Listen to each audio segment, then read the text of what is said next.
after a couple of errands in Saltmarsh, we have been uh, we have been transported by boat to the Styes, which is the port district of Seaton.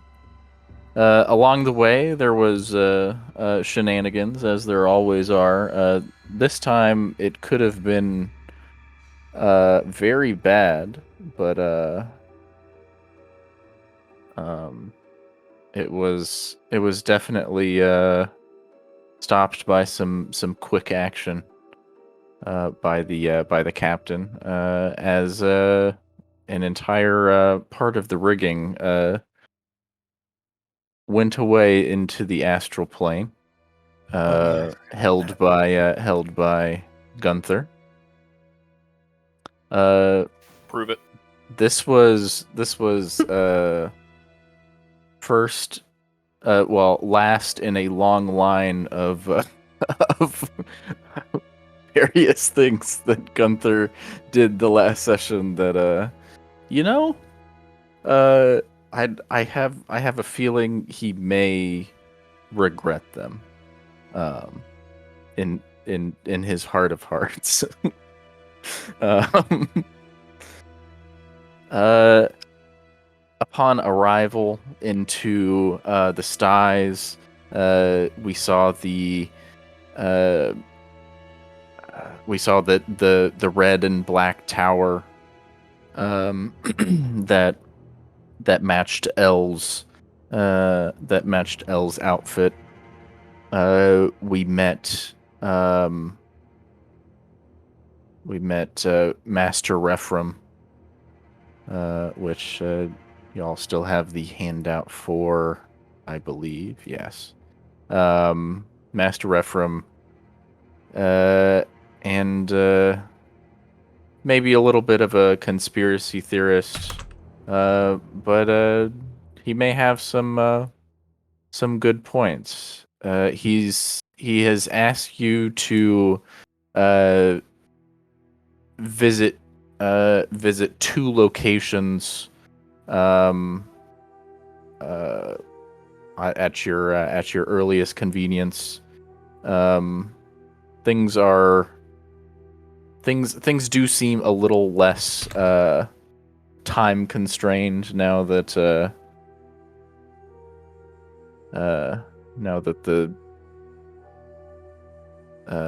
victim, the so-called victim, has already been hanged.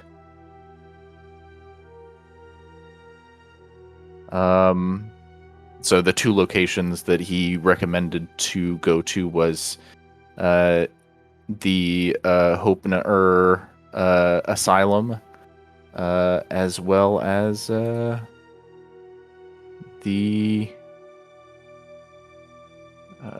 let me find it on the map.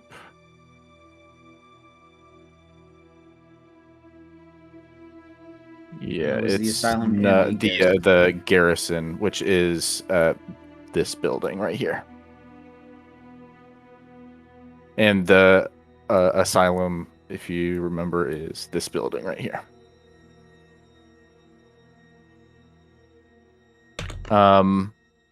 However, it is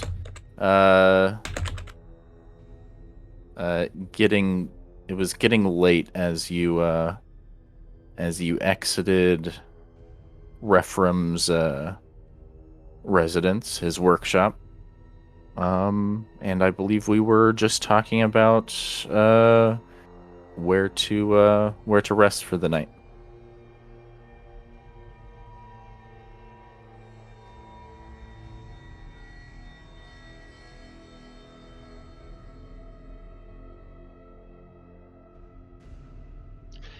Oh yeah. Can Gunther do a quick scan of the area around, maybe across the, I don't know if bay is quite the right word, this middle area here, and just see if he can see any inns, places of rest? Um, yeah, as yeah,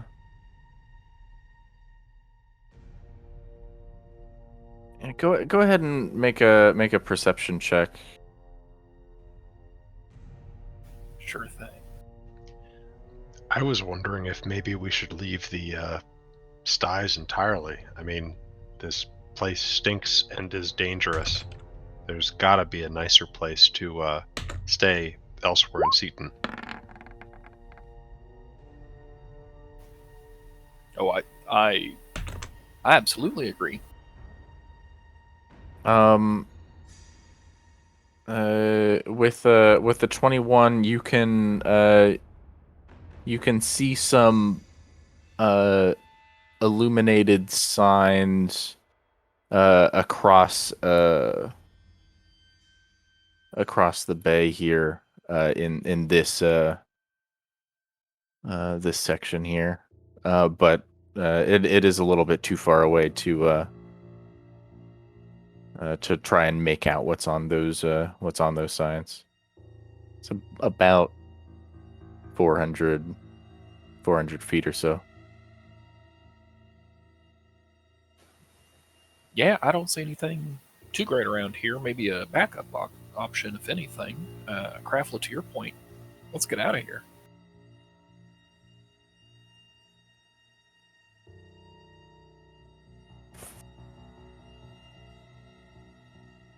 Yeah, they're across these bridges here would be into the main into the main city of Seaton. Um,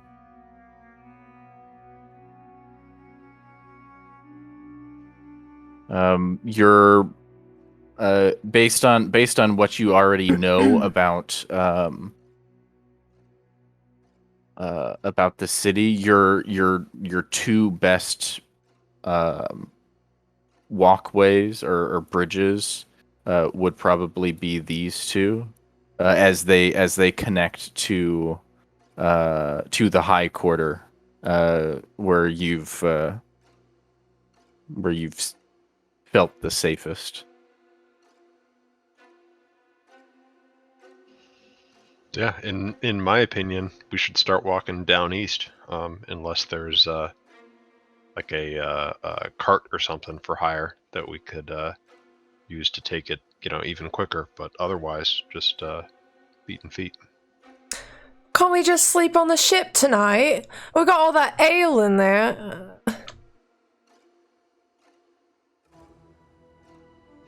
I don't know. I kind of want to sleep on like a straw mattress with like actual clean sheets instead of just the mildewy hammock.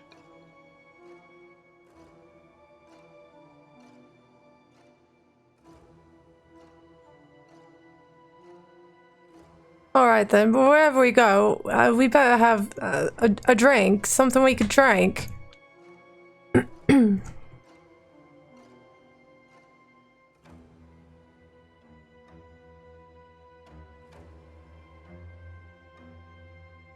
Um, as you make your way east, you basically follow your same path. You pass by um more of these kind of um, rundown factories, um, and as you make your way out of the alchemist quarter, um, you pass by this building here uh, on your left. It has a pretty high gate, and on the outside of the gate is uh, an etched. It's a it's a pretty sturdy wooden door that's in the gate. and there's a stylized R on the wooden door. Moving further up, you pass some pretty nice houses. There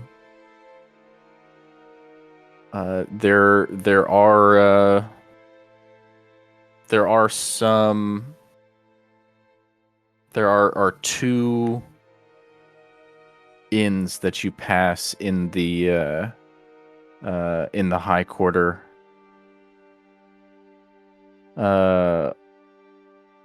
White's Bucket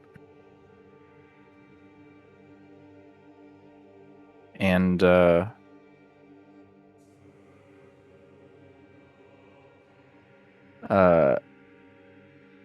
Atlas C.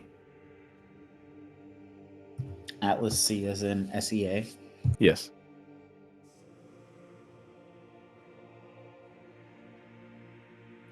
Did you say these look like that we're passing? That we look like inns or taverns, or what was it? Inns. Inns. These Gotcha. are inns, kind of like bed and breakfast vibes. They do seem a little bit better condition than the buildings around them. As a result, you can probably assume that they'd be pretty expensive. What do you think, Broomhilda? How thirsty are you? Do you want to keep going or duck in here and see if these have something to your liking? Well, as long as they got some ale, I mean, it doesn't matter to me. I'm not that picky. Krafla raises an eyebrow at Gunther and Corin.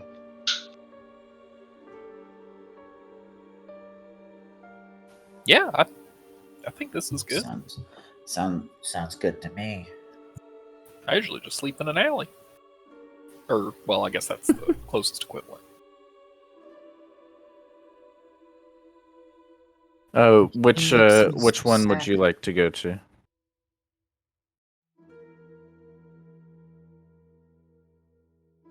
What did they look like? White's Bucket.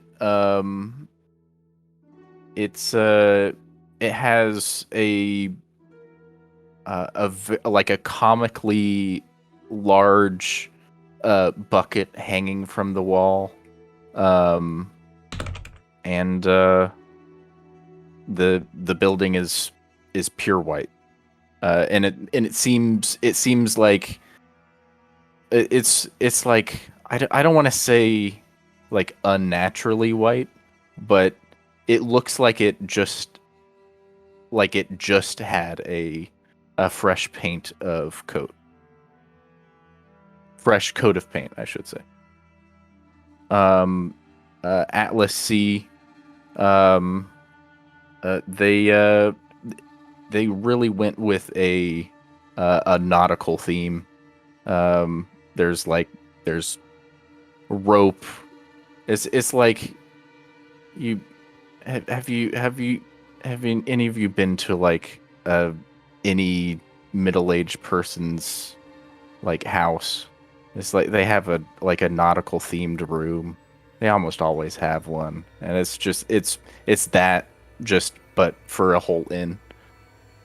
I can't say that I have, but I think I know what you're talking about. What, you have it?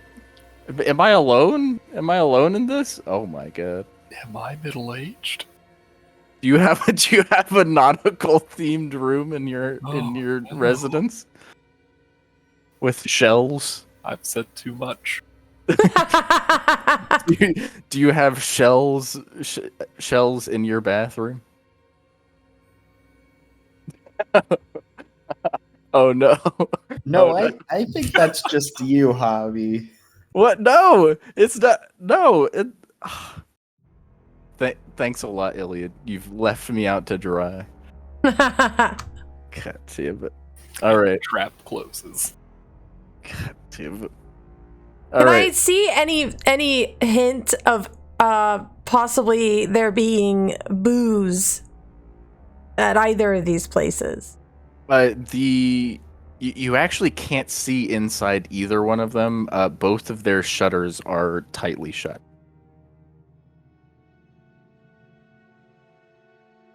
You know. I don't know, Security. guys. This place gives me the willies. I'd quite rather just be on the boat with my own alcohol. Got plenty on there.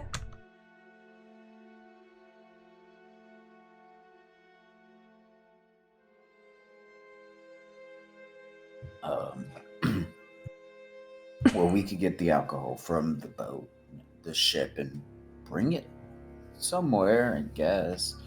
I'd rather sleep Yeah. in a bed. If y'all get a room at one of these places, I'll run back, I'll grab the alcohol, I'll bring it in. Why haven't we got beds on the boat yet? I mean, we've been making all this money, and we're still sleeping in old moldy hammocks like a bunch of dunces. You'd think by now that we've probably invested in you know, some comfort since we spent a lot of time on the boat. Perhaps we should start thinking about that, you know, looking internally, like what's wrong with us? We don't have no beds on the boat. I'm just saying, you know. Just saying. I know I'm not the smartest one here, but I mean, I think you're onto something. But also, she looks really proud of herself when Corin says this. no, I got nothing else. That's a good point. Why don't we have just a room on the ship with beds that's got seashells in it? You know, like normal people. It's been a long time since we've seen a layout of the Sea Ghost. But there are 3 beds on the Sea Ghost. But there are 4 of us. I'll bring you guys to the Sea Ghost. Oh, I don't need a bed, to be clear. You're There is gonna a sleep room in a there is a bed, room with motherfucker. You're a gonna sleep hammock. in a bed. I'll take that one. You're no longer a part of. You're not in the life of not having pretty much whatever you want anymore. I can have whatever I want. To a certain extent, yes. Oh, Gunther, you can sleep on a bed. I just crawl up on the end like a little dog, you know. I don't take up much room. You know what? That's a good point, too. Yeah, I can make myself real little, like.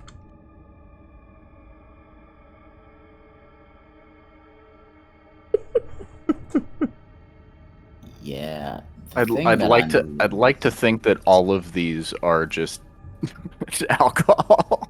Yeah, of course. Yeah, It's the lifetime supply of alcohol that Burke bought. Yeah. Yeah, it's good stuff. It's funny, because this ship had all that alcohol. We sold it all, and somehow it's all come back. Yep.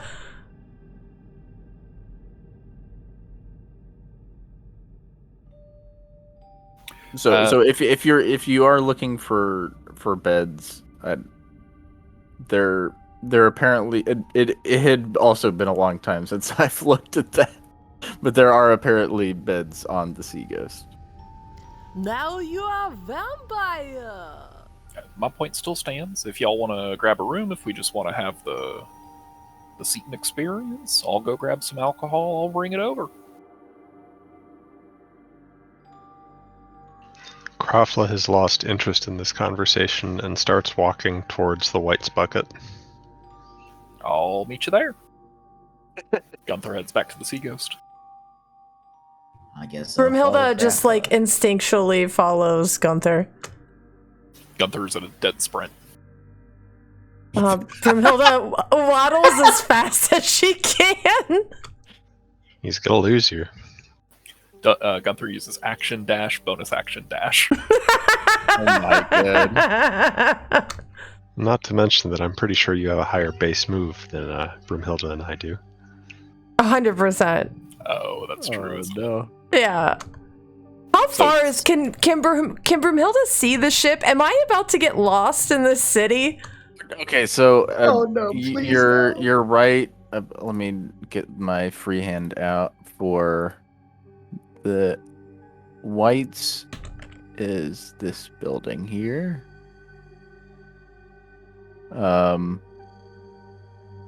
So. Oh well, you would. I'm almost certain that you would remember the tower. I think you did remark some about the tower, and the tower is the red and black tower is visible from all of the high quarter, and honestly visible from most of the styes. You know, Hobby, I'm flattered by your faith in Brumhilda. I truly am. I feel like we've already established that she has like the memory capacity of a peanut. So I'm just saying.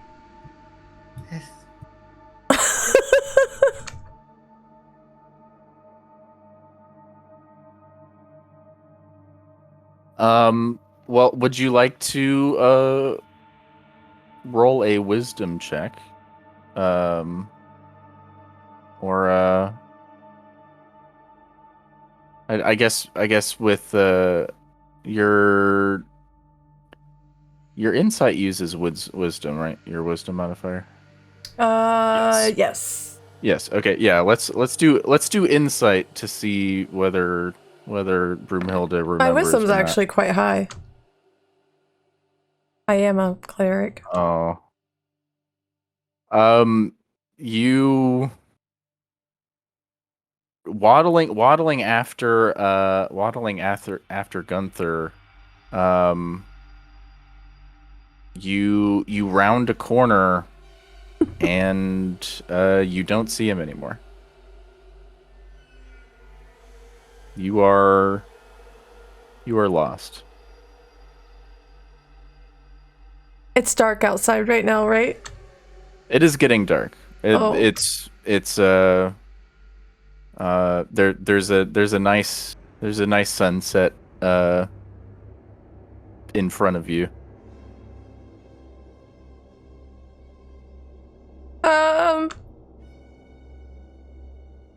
Gunther? Corin? Crawfla? Oh no. Oh, I've done it now. Done it now, ain't I? Gotta remember what me mum said. If you get lost, what is it? Do I just sit and wait? Or I feel like if I just kept walking about, someone would find me eventually. Yeah? If I just keep walking about. Oh no. You know, if I had that dog that Crawford promised me like forever ago, this probably wouldn't happen. I'm gonna have to have it with him. You know, when I see him again, when he finds me. Yeah, when he finds me. They're gonna find me. Everything's fine. She's just gonna start trotting. I imagine this soliloquy happens, 25 feet away from Corin? I was following Craftla. I fair. think both of them went into White's bucket. Yep. And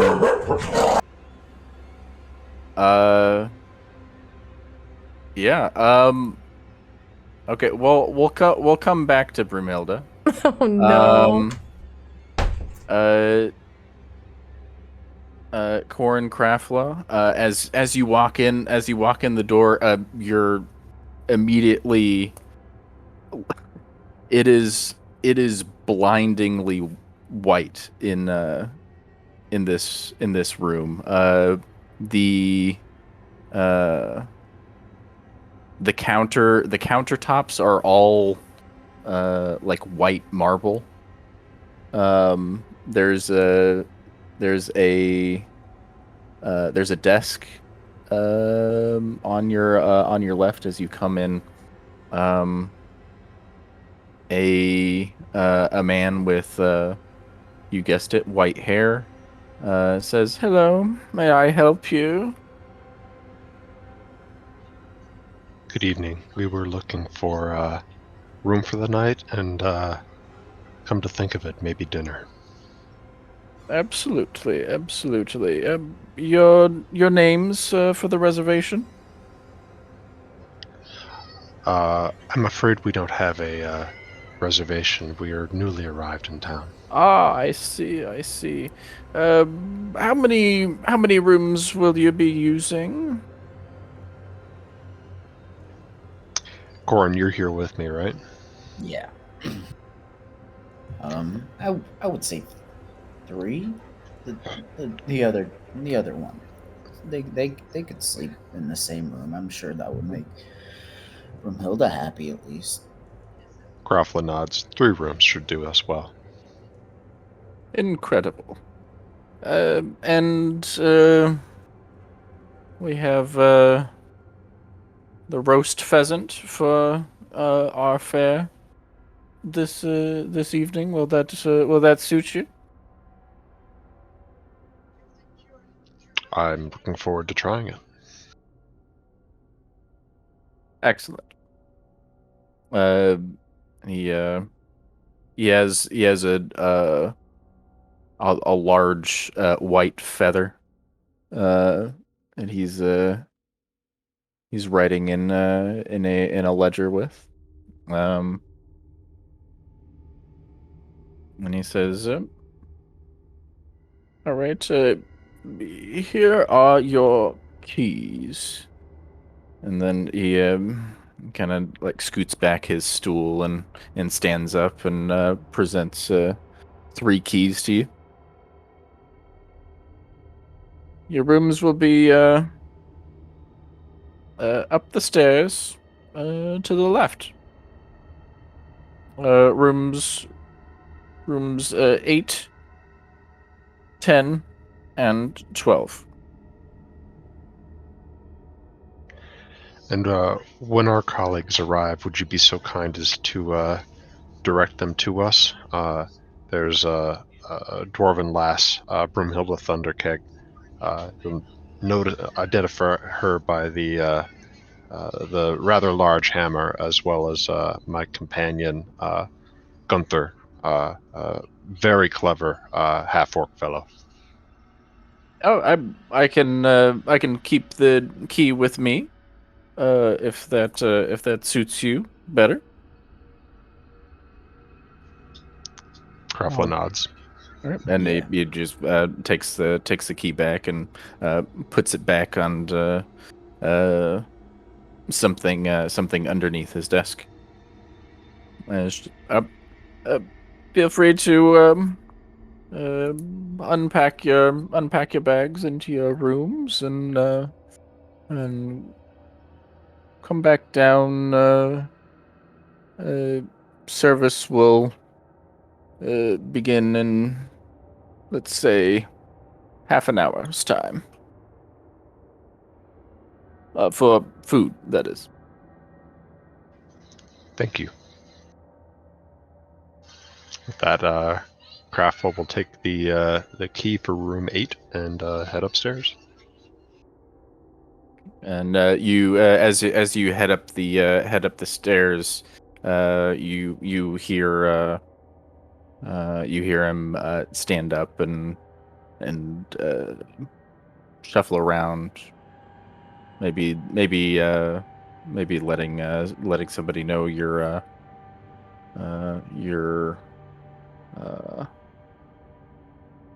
to be expecting dinner in about 30 minutes. As you get up the stairs, the rooms are pretty simple.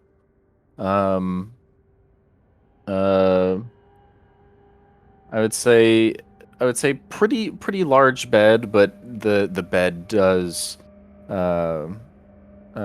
make up the majority of the space. There's a small in each of the rooms. There's a small stool and a little writing desk that has a mirror attached. Each of the rooms also has a wash basin.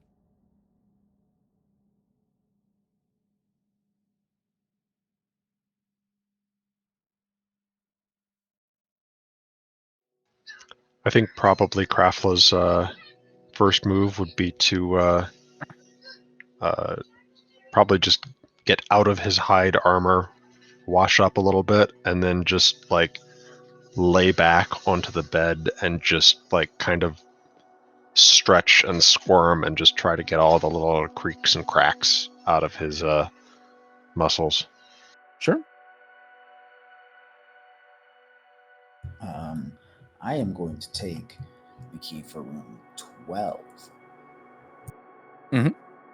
And go up and do something not dissimilar and wash myself and get rid of all of these horrific ball bearings that I have and move on from that bit. Okay. Okay. And as you two are settling into your rooms, testing out how comfy the beds are, what is Gunther's point of view from this? You did run off quite fast, fast enough that Broomhilda's protests of wait were not heard. What is Gunther up to? Yeah, running 90 feet around, Gunther makes his way back to the Sea Ghost to get the alcohol. Okay. Does Gunther remember where the sea goes to? Shall I make an insight check? Yeah. Dare me to make an insight check. You better make an insight check. Yes, you know where the sea coast is. And so you reach the edge of the cliff that has the rudimentary elevator. And you I think you probably pass up the elevator and go down the stairs, maybe 3-4 at a time instead. Oh yeah. And yeah, you reach the Sea Ghost in no time.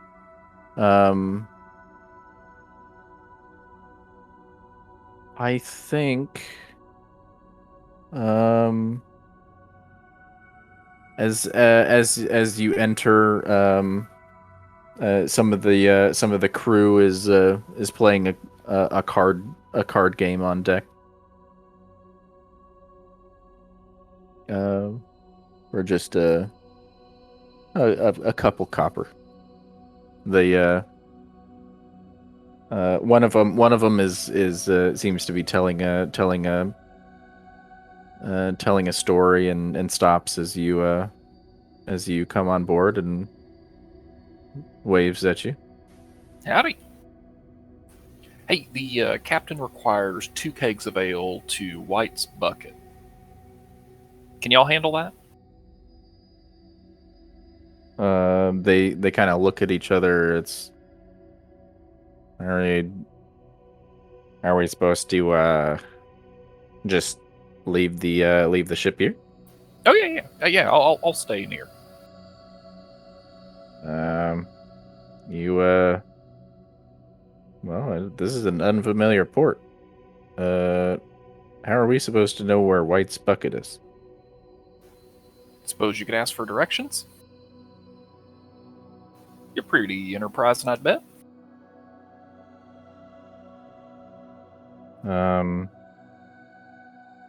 They kind of give a big sigh and Captain mentioned something about 25 gold for the delivery? You mother. they definitely perk up at that. Why don't you make a deception roll here? Oh, no. Sorry, my cat jumped on my hand. Let's see.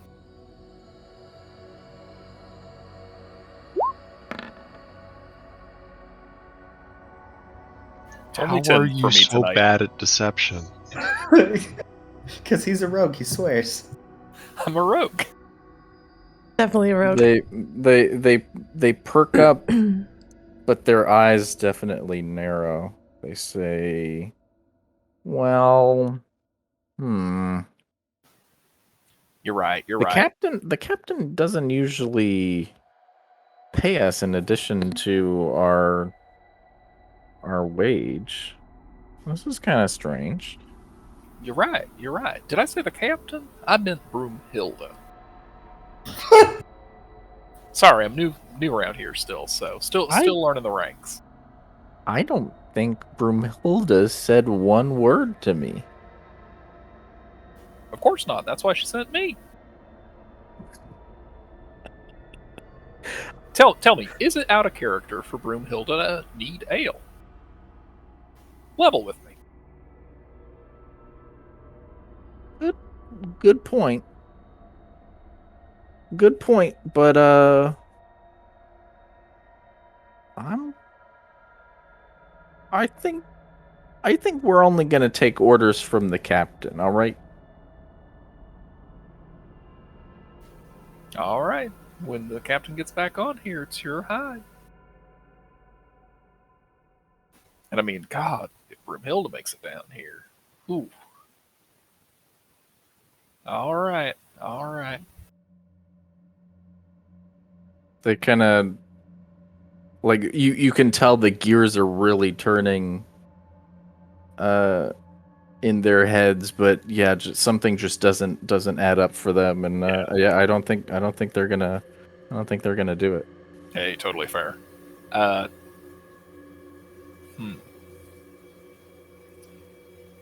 I think Gunther. He will. He'll bring back a keg of ale, but not right away. He has something that he wants to do first, and it Okay. may take a little while. Okay, what would Gunther like to do? I think Gunther is still thinking about our friend Master Ephraim, kind of mentioning the danger that he may or may not be in, and I don't know. There's a part of Gunther that just wants to do almost like a stakeout of the styes, just kind of wander around and see if he can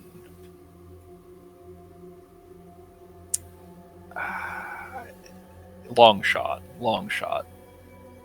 see anything out of sorts, see anything strange, see any kind of crimes, if you will, and he'll take as many hours as he needs to do so. So you're saying Gunther wants to stay out for as long as it takes to see something strange afoot. Yeah, for sure. Gunther will stay out for hundreds of years or minutes. I mean, his will is unshakable currently. All right. What kind of location could you ping on the map where you would like this stakeout to occur? I would like to see if I can find a place where there might be a lot of fishermen. Okay.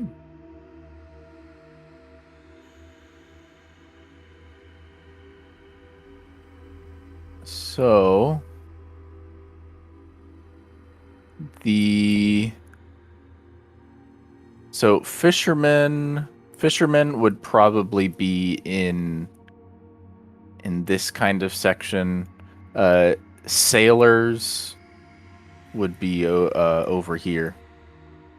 Okay, let's go with this section, and Gunther will Sure. just try to find a place, maybe on a roof, where he can lay low, keep an eye out, maybe keep an ear out for anything odd. Okay. Since he knows that fishermen have been shown up dead, and the pattern seems to have continued since Jarme was executed. Okay. Yeah, so you walk on by Master Rephrum's workshop. And into the section of town where Master Rephrum said the killings had occurred. And you go ahead and climb up on top of some roof. Yeah, Would or you just like to make like- an athletics check for that? sure, just normal rogue stuff. Holy shit, you have a You, positive athletics. I expected you- -1. you scale up one of the taller buildings with ease. You can see a good part of into some of the alleys around. You have dark vision, right? As a Oh, I think so. Let me see. as a Yes. half.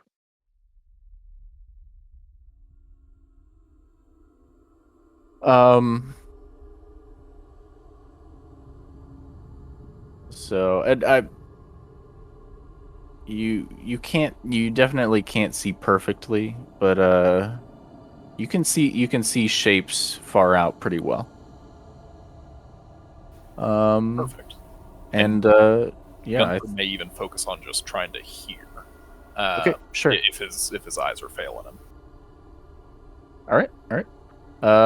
And so I'll leave you there, and then Perfect.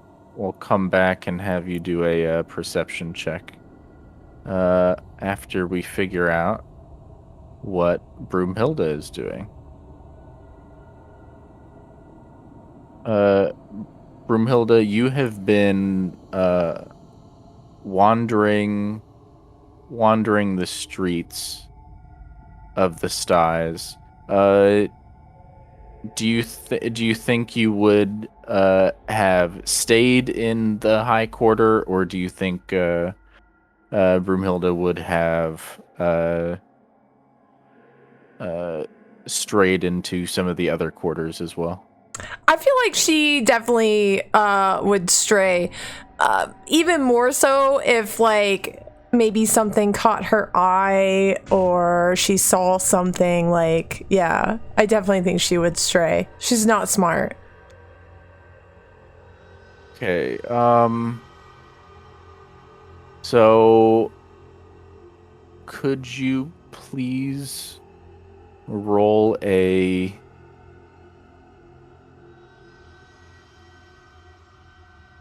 d4 for me, please? And this will say where you're going to be, what quarter you're going to end up in. Okay.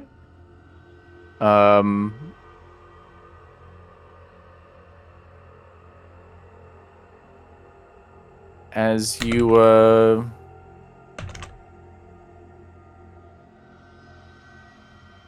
you definitely you remember a little bit about this area. The sludge in this quarter definitely uh,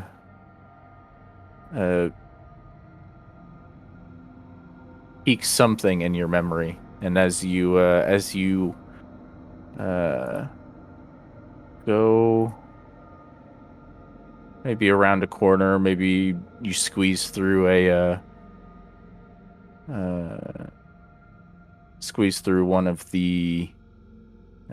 one of the alleyways. You see a familiar sight that you know you've seen before because it's so striking. It's the boat hanging from the crane. Oh shit. That dude's house is nearby, right? Master Repham's workshop is nearby. Yes. Would you like to roll to try and remember how to get to Master Repham's house? Yes, I would. All right, go ahead and roll insight.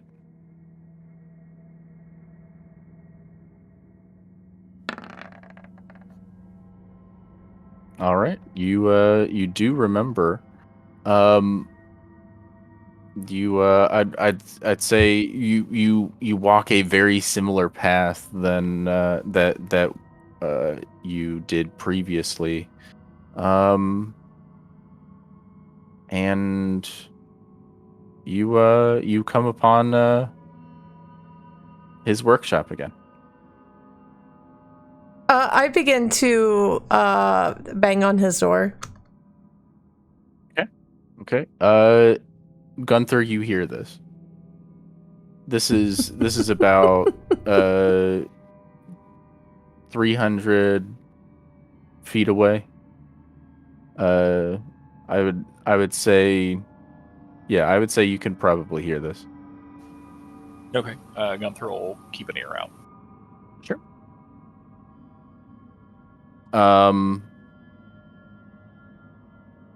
Master Rephram does not answer the door. Excuse me, sir. And then she's just banging on the door quite aggressively while she's doing this. I seem to have lost my friend. Sir, are you in there? Oh, sir. I think at that, Gunther will start to shimmy his way down and make his way toward the noise.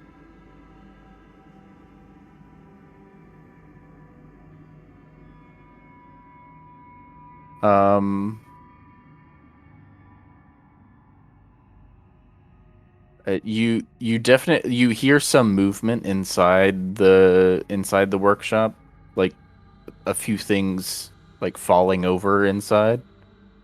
But after a little bit, the noises stop inside.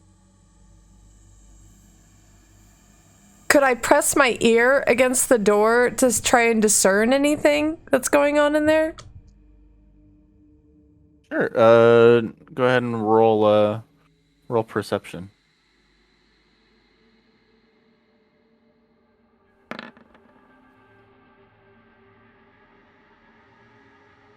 Yeah, it seems like it's just you saw how cluttered it was before. It just seems like maybe someone just going to the other side of the room, further away from the door. That's a bit rude, isn't it? Just leave a girl out here on her own. And I'm not crying, if you wanted to know. I'm definitely not crying. And she, like, continues just, like, beating on the door while she begins openly sobbing. Wait, but I thought she said she wasn't crying.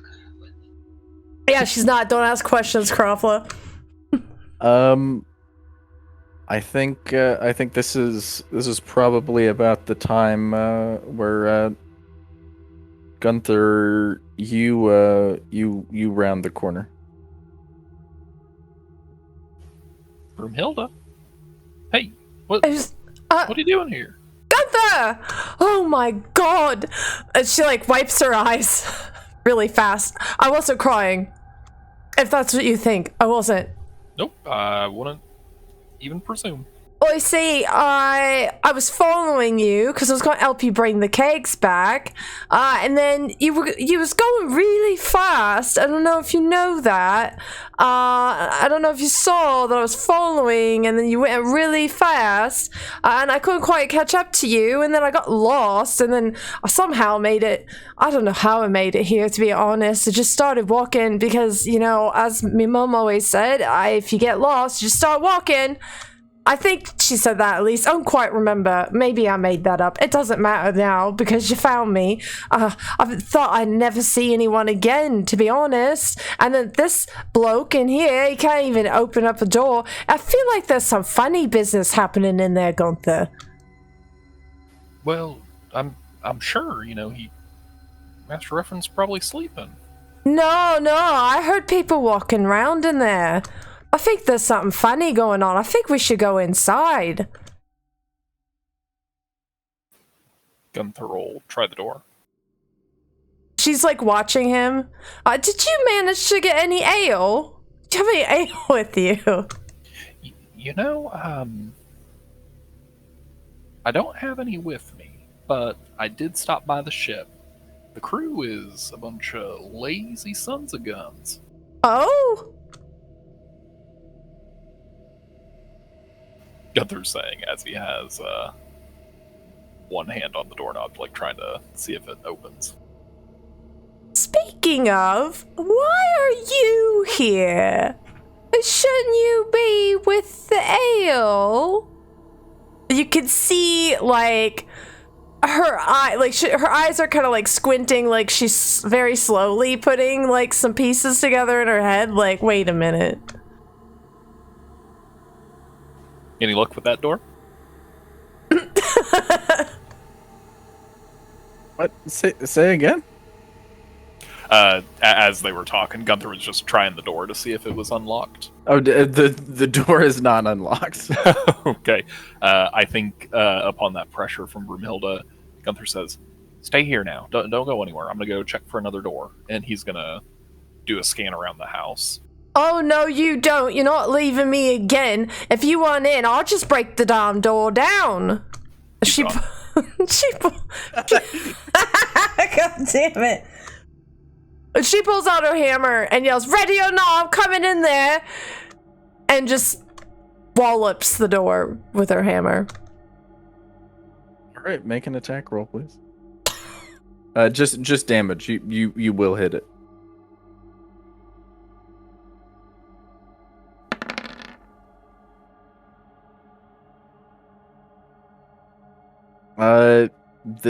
The door does still stand.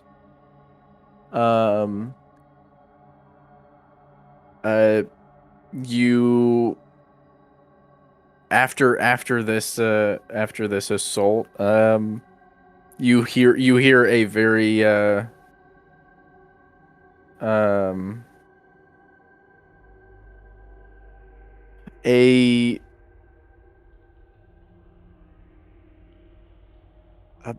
a frantic yelling.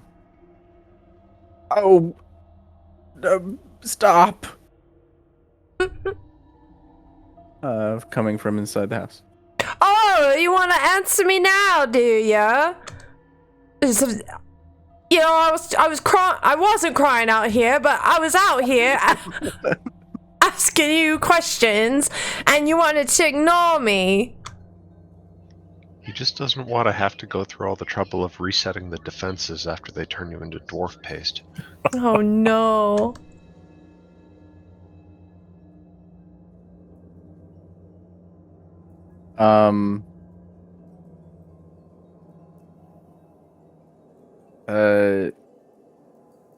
You hear the sounds of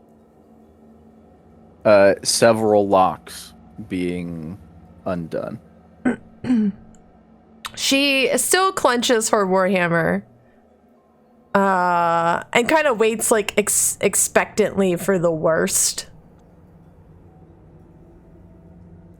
While this is happening, Gunther is just on the other side of the house listening to whatever is going on in the front. Okay.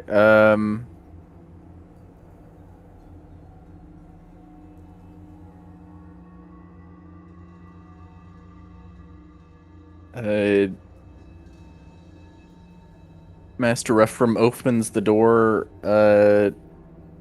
He has a large. He has a very large wrench in his hand, and the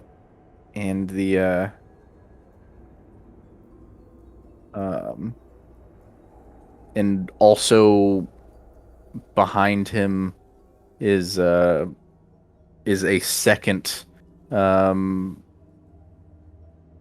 glowing spectral wrench.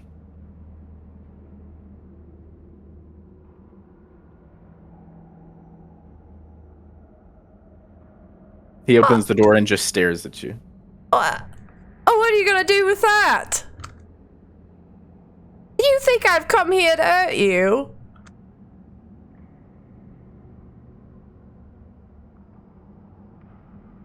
He nods. Oh, by the battle, sister, you're a squirrely one, aren't you? Look, all I was trying to do was trying to find my friends, because I got lost. But I found me friends. He disappeared again. He's really good at doing that, you know? It's crazy. Anyways, is everything alright in there? Has anything come to get you? As she does like a clawed hand like lunge at him when she says get ya. As you lunge at him, the spectral wrench rushes in between you and him.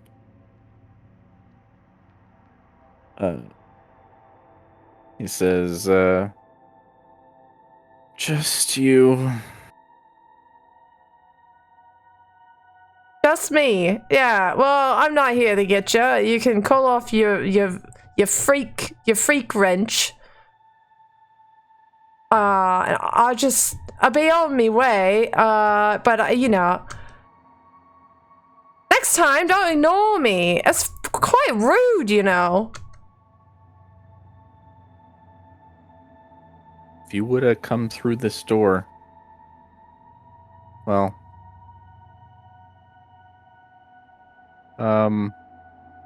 when I said we should stay apart for our safety, I meant it. What does that mean? People are always watching. Who's watching? And she like looks around. Same people that killed my friend. Oh yeah. Oh, I'm sorry about that. Didn't mean to bring it up. I think But you know, did. no, I didn't. We're here to help you. Jeez. You're certainly not helping by drawing attention to my house in the middle of the night, right when people die. Look, I was lost and alone. We've been talking for too long already. I'm going to close this door, and you're going to find your friends, and you're going to leave. Yeah, okay. Farewell. And he's gonna go back into his house. You hear the yeah, you hear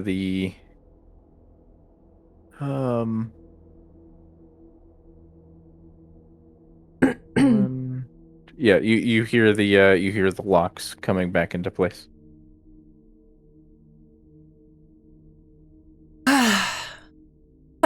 a right cunt, that one is. Gunther!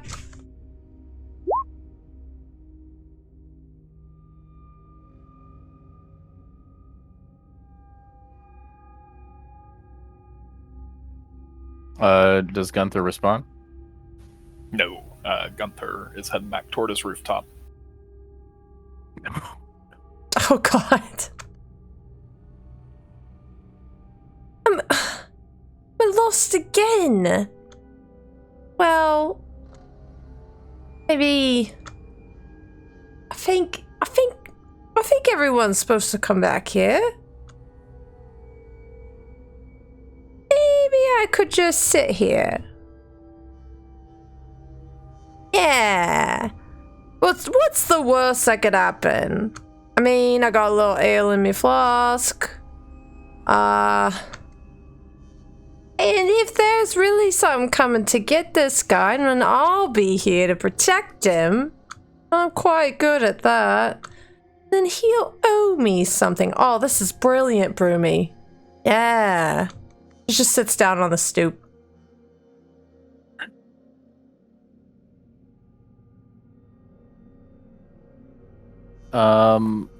I think with that, I think we go back to Krafla and Corin. I think it's right about this time you come down the stairs and there's food set out for you.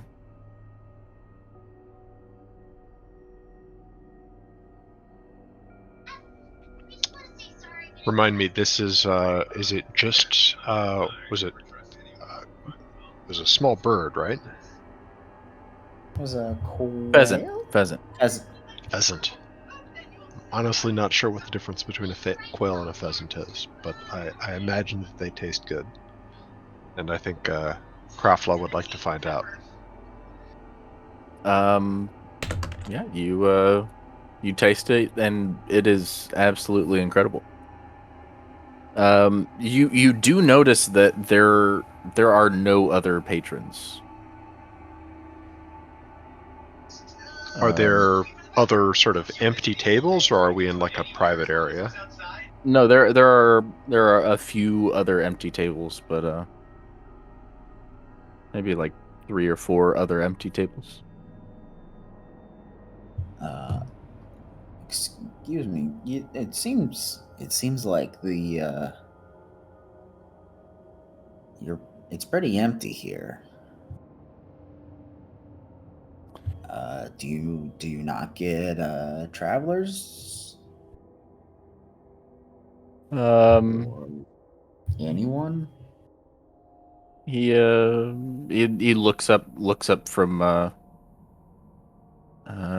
his ledger and he says, "Oh, well, I suppose you are the only ones tonight, but it comes and goes."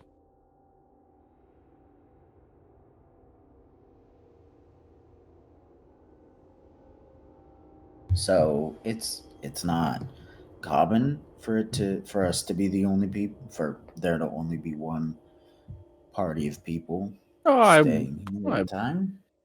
I wouldn't say that it's common or uncommon. It's just it comes and goes. It's some nights there's uh, a ship of wealthy merchants that come in, and I house all of them. And some nights there's a couple of adventurers. I'll serve them all the same.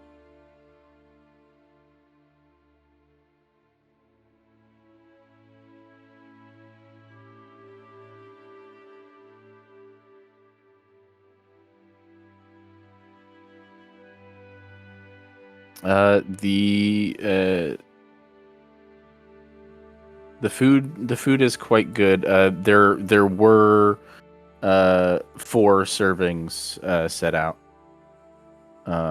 4 plates set out. So if you do find yourself still hungry, there are additional servings for Broomhilda and Gunther that may not be eaten.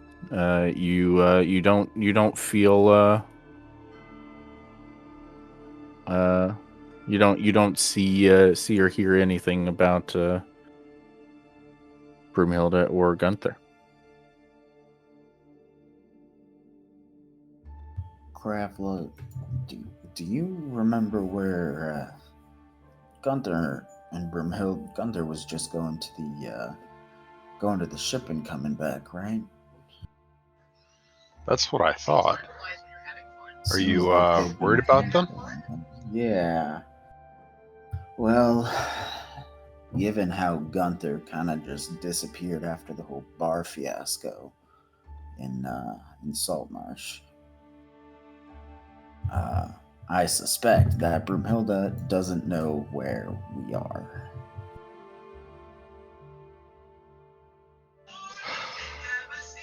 If that's the Yeah. case, the friendly thing to do would be to go try to find them, wouldn't it? Yes, I think it would be.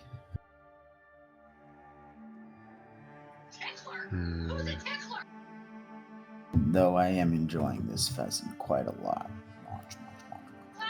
Well, I can tell you, I'm not going to set foot out of this place until I have finished every last bit of my dinner. But I suppose if they don't show up by the time that we finish, I wouldn't be averse to taking the rest of this on the road and trying to find them. That sounds like a good plan to me.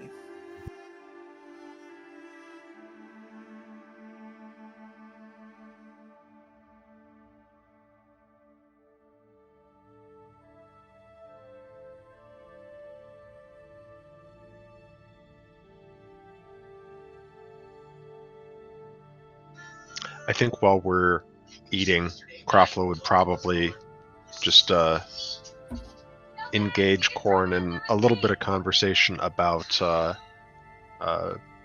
just if he knows anything about the history of Seaton. I'm curious. I know a little bit about the uprising a while ago, but not much more than that. And he's just sort of recapping a little bit of what he's heard, and curious, Corin, if you know any more. Corin is also interested if he knows any more. Whether Corin knows more, Yeah, or the innkeeper.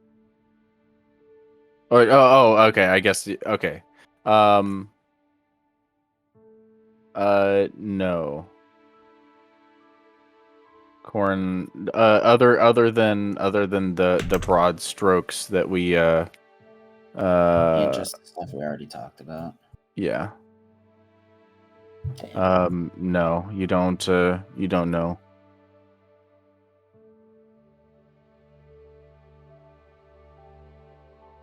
Well, that's unfortunate. But the innkeeper is there. Does he have any reaction to the conversation, or is he just sort of chilling? About asking about what each other know about Seaton.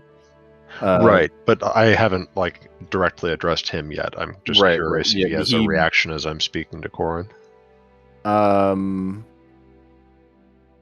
No, he is stoic.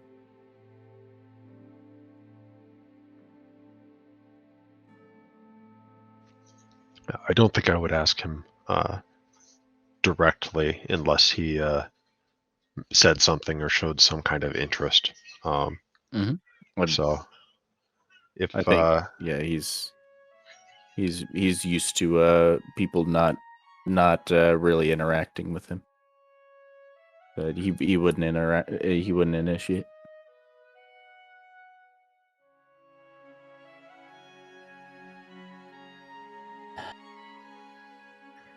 Unfortunately, I don't really have anything new to shed light on. Though I am very curious, why it is that Gunther seems to just be very keen on leaving. Not that it's particularly relevant with him not here. Yeah, I don't know if it's like a survival thing where he's just very quick to bolt.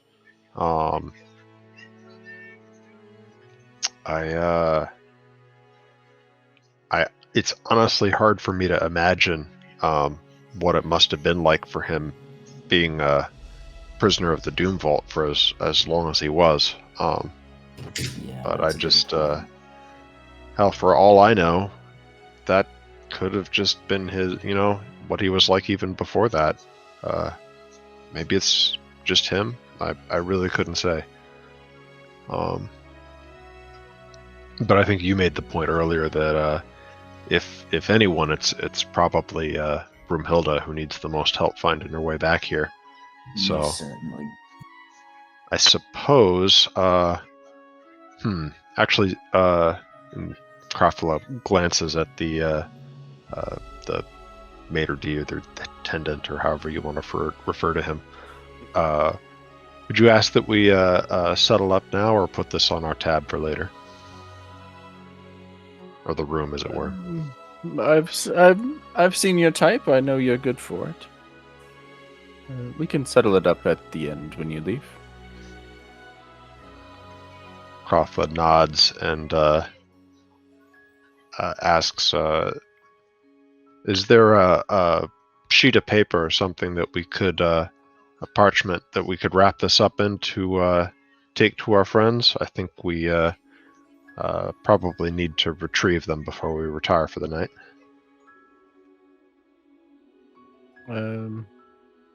He says, no need. Any extra, we'll feed it to the dogs out back. Oh no, you misunderstand. I was really quite pleased with the pheasant, and after a dinner like that, my friend Broomhilda would be very cross with me if I didn't bring her any. Ah, I see. Yes, I'll see. I'll see about getting some parchment paper from the kitchen. Thank you. And he stands up and you see him round a corner, and you hear him calling for someone named Diego. And after a few moments, he does come back with some parchment paper.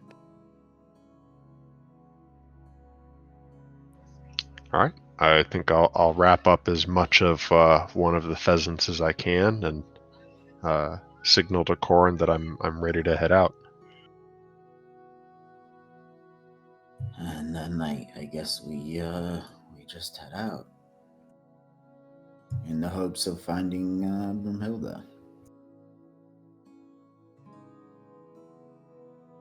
Now you are So I imagine we should head to the Sea Ghost first, see if she got lost on the way there, keeping a ear open for any kind of commotion. And honestly, not sure what to do if we don't find her along that route, but that's how I think we should start. That makes the most sense.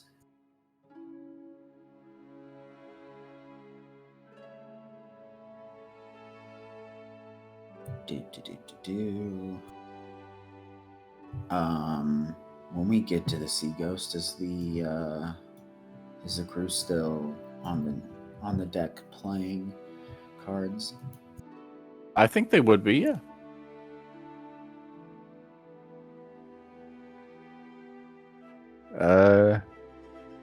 Take a couple deep They say, breaths. hey, Captain, weird Hey. thing happened. Yeah. Did you say that you would give us 25 gold to go get some ale and bring it to some inn? No, mm, I don't remember saying anything like that. Yeah. See, I knew it. I knew he was pulling our legs. Wow. That Who asked you that for half orc Gunther. He was pulling our legs.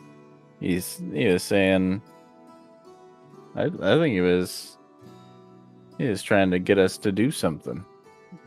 Go bring some ale to some kind of bucket. I don't know, maybe it was some kind of euphemism. I don't know. Anyways, yeah, we didn't do it. It didn't sound like you. No, definitely not. Did you happen to see which way Gunther went? And was Broomhilda with him? Broomhilda was not with him. But I mean, I watched him for a little bit, but there's really only one way out of this dock. It's up those stairs.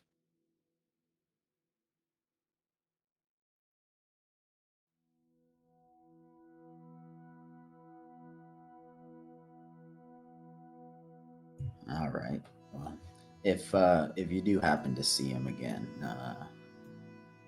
let him know to go to the whatever the name of the inn is that I White's bucket. the white the white bucket. Thank you. It's the name of the inn that we're staying at in town. We're probably gonna be here for I don't know. It could be a few days. It might be a few weeks. Might be a couple months. It depends on how long it takes for us to do this job. He shrugs. He says, "Well, yeah, if we need to get some more chow, we'll venture over to the market. I talked to some of those guards over there. They said there's a market a few boardwalks over. Good to know. But yeah, we'll keep the place safe for you." Thank you. Yeah. Stay safe. There's some crazy guy running around mutilating people.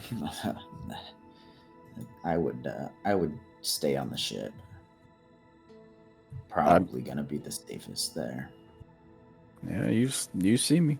I'm here.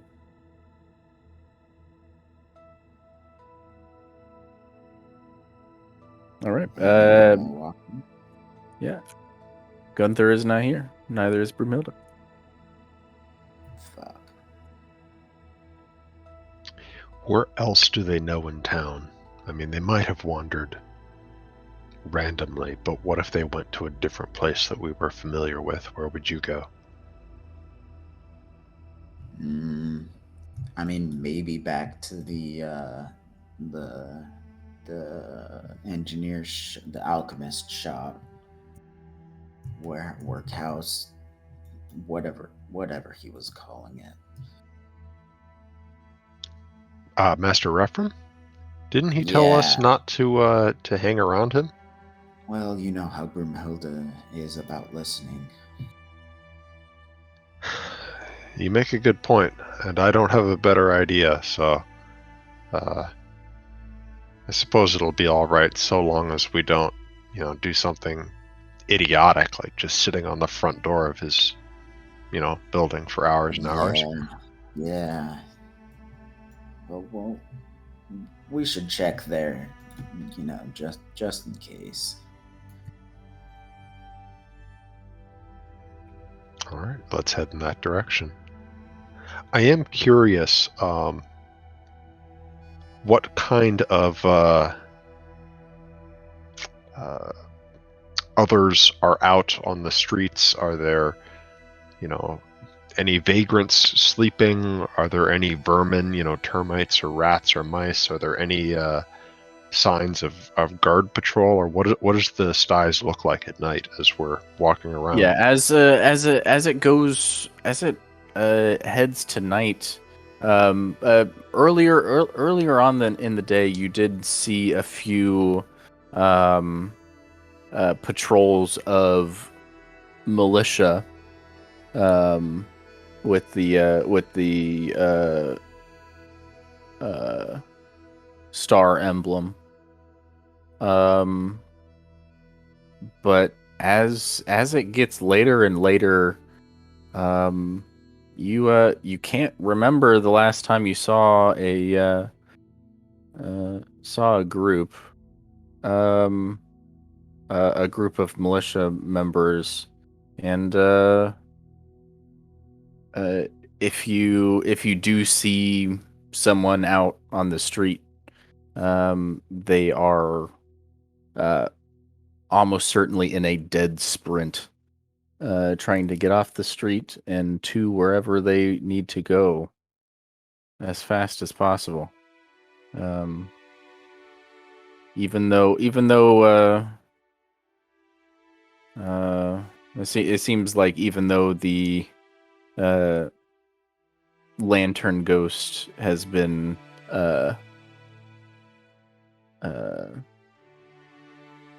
put to justice, word has traveled fast about the most recent killing, and nobody really wants to be on the streets. Especially as you get over into the alchemist quarter.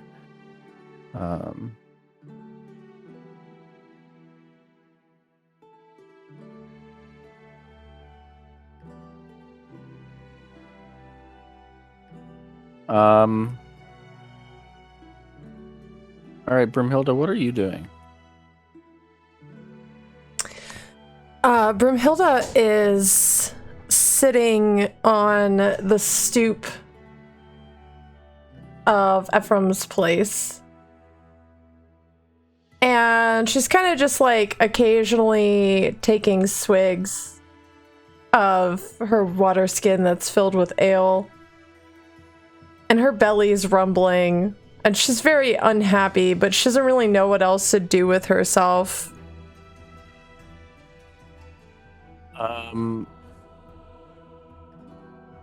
How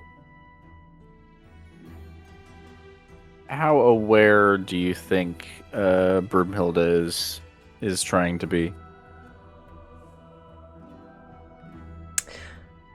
I think she's like occasionally glancing around her, but she's not like obsessively like concerned by any means. Like she's not like paranoid and watching every moment of every surrounding. What is your passive perception? 15. Okay.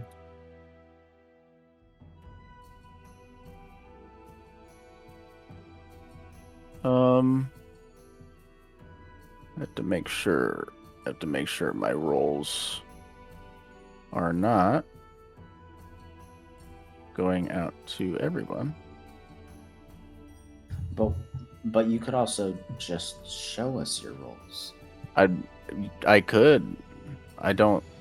It would be attached to a name, and I don't want the name to get out.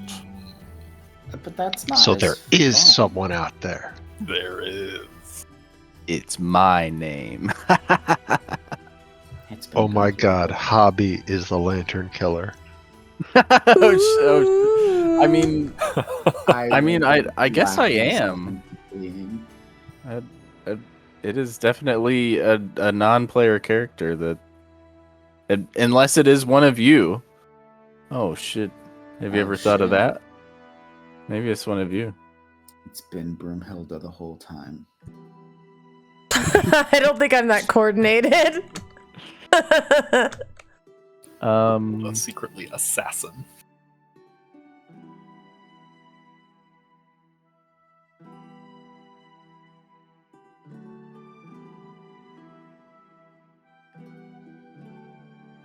Okay. Um. You. As you're I guess maybe as you're checking your flask, making sure your flask is empty one last time. As you put it away and look back up, you do realize that there's a couple of figures in the alley across from you. Do they seem to notice me? They are looking at you. Can I discern anything about them? They are wearing long cloaks, long black cloaks, and kind of a big overcoat. You can kind of see that they may have kind of pale skin, vaguely humanoid shape. I'm instantly gonna stand and draw my warhammer and shout, "Who are you? Reveal yourself!"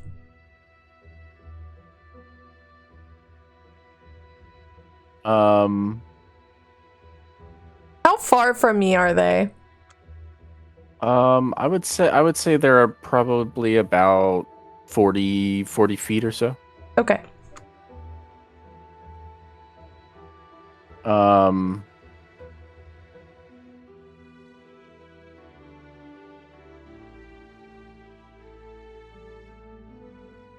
did I say there are two of them? Did I say that there were two? I don't think you gave me a specific number, but Okay, that's yeah, good to know. there are two of them. Uh, they don't respond.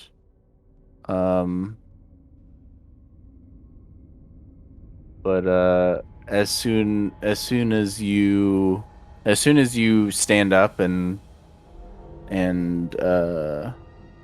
draw your weapon, the moon glints off of something shiny in one of their hands.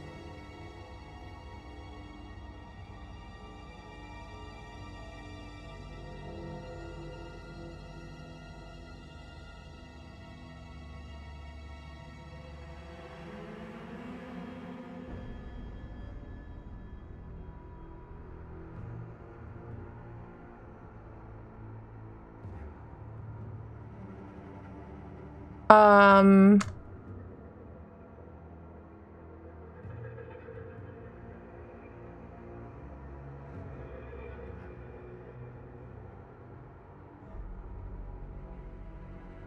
I would like to attempt to cast Hold Monster on the one with the shiny bit in its hand that I assume is a weapon.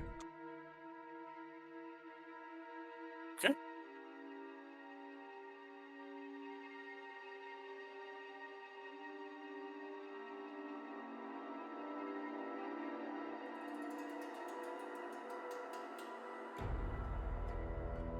Spell save is 17 on that wisdom. Holy shit. Oh, yeah, you have really high wisdom. Yeah, my wisdom's max at 20, I believe. Okay.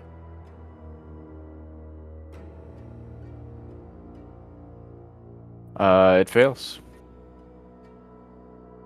It is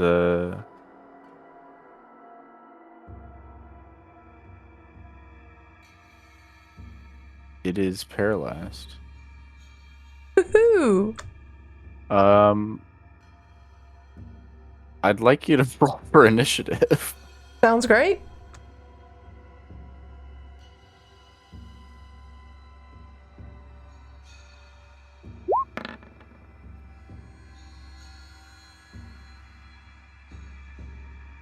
I don't have a token on the board, so I couldn't select myself. Yeah, I'm gonna have to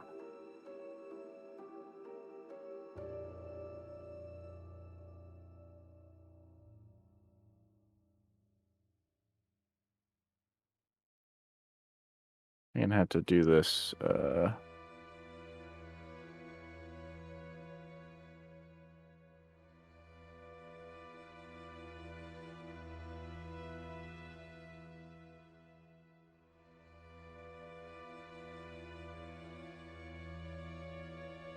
Oh my god. All right. They both rolled below you. Uh, it is your turn. You have just paralyzed one of them.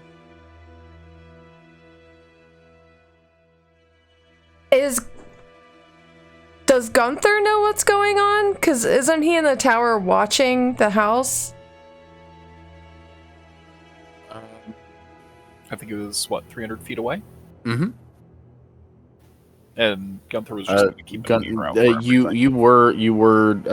you were just yelling. So yeah, I would say Gunther is on his way. Okay. Well, I mean, I'm not gonna tell Gunther what to do. He usually does exactly the opposite of what. What did Gunther hear Broomhilda yell? Just to confirm. Oh. What did I yell? What did you yell? Yeah. I think you said something like "Who are you?" or like something. Yeah, it was Or something like relevant to that. what are you doing? Like who are you? What are you doing? And then whatever the verbal component of Hold Monster is. Yeah.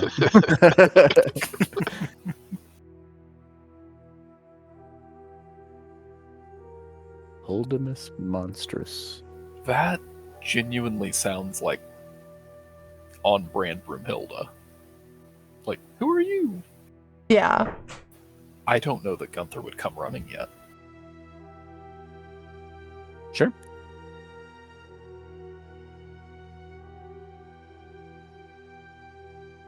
All right, so I would like to cast Spiritual Weapon on the one that's not being held, and my usual sword.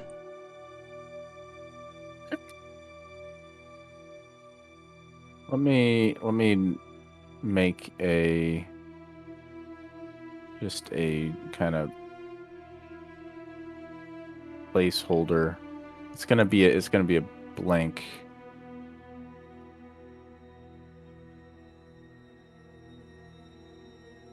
It's gonna be blank, but I do want.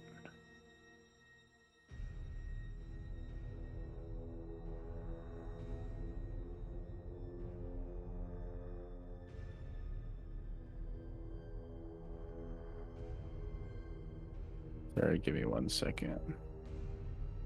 Oh, you're fine.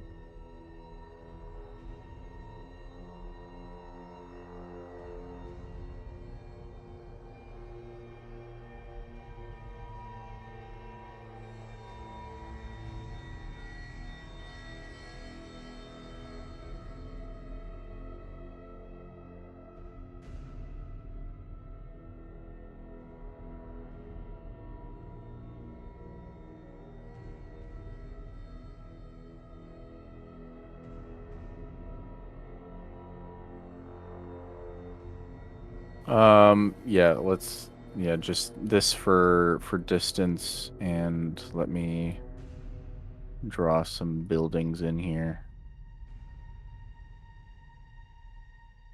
And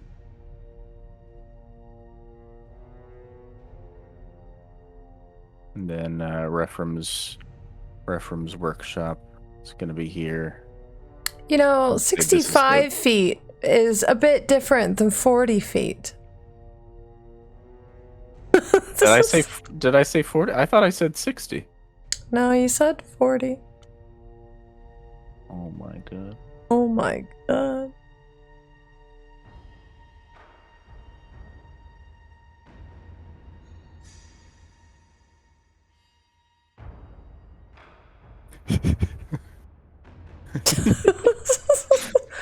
This is a fucking masterpiece. One more. One more up.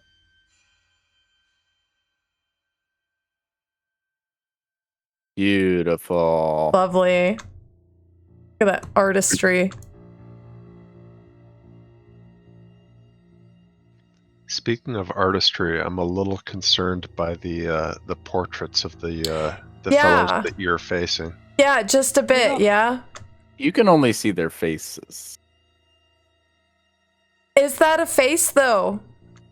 Is that what we're calling that? You can I mean, only see their faces. I see a couple holes that could be like yeah. noses or eyes or. Yeah. I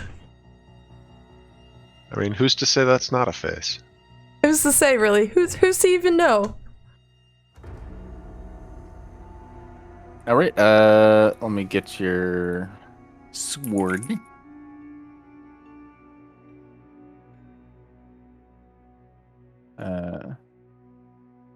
And then this guy is of the.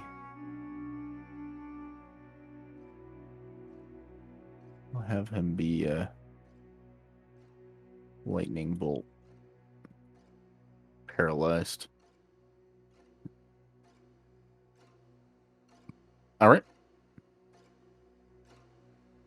Would you like to make your attack against Yeah. one of them? So my sword.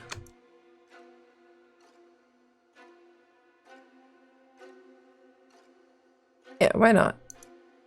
Cast it at level 5. Get a little crazy. Holy moly.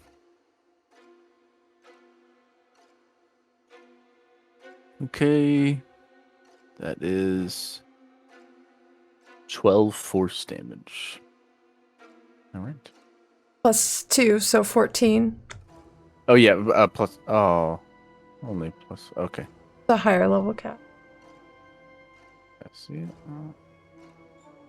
That is a chunk of damage down on the creature. All right, and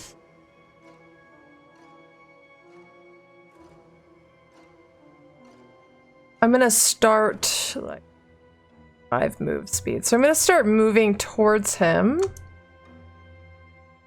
Okay.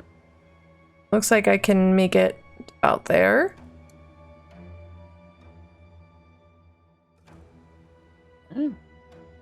I don't know why that did that. Okay. And once I get to here, I'm going to...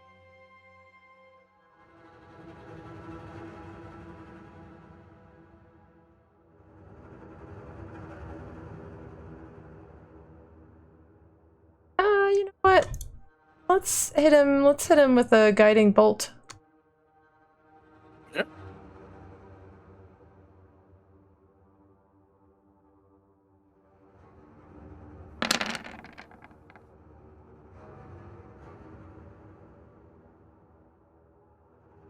On the guy that's not held. Yes, yeah. Yeah, that is it. Oh. That is indeed a It's radiant damage. All right. This is a solid hit. You you you hear kind of like a sizzle Oh, when it hits. good to know.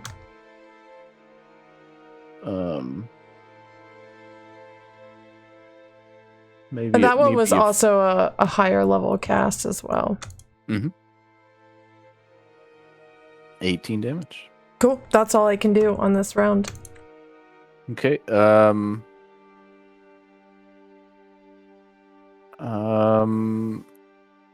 It is gonna be the.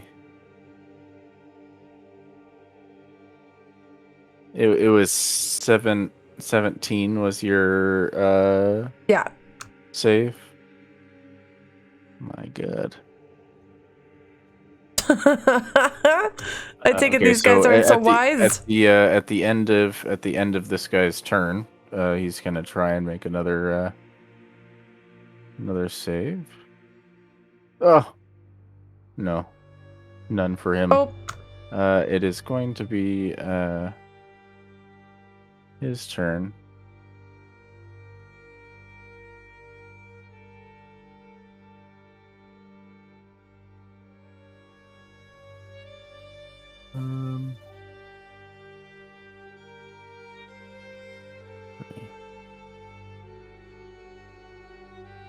He's gonna walk up to you. As he moves, you realize he probably he's moving too smoothly for something bipedal. great.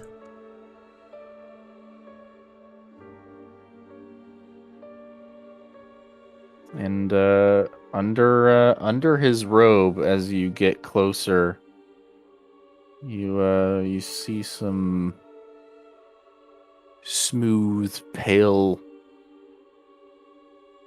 tentacle appendages. Oh.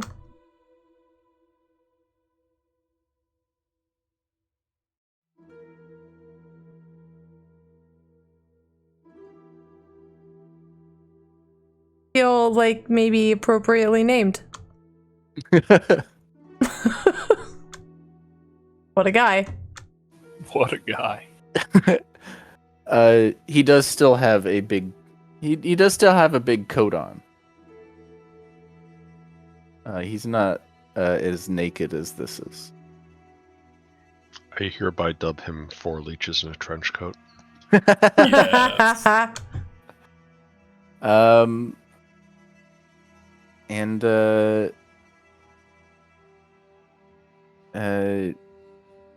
he's going to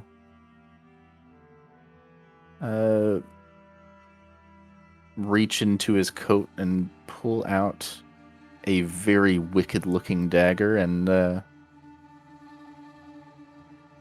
another one of his tentacles is going to pull out yet another one. Oh, wow, this is great. So he's kind of like he's using 2 of his tentacles to attack you and not really his arms. So first attack comes in, and that is a hit. That is a 24 to hit, and you'll take 7 piercing damage.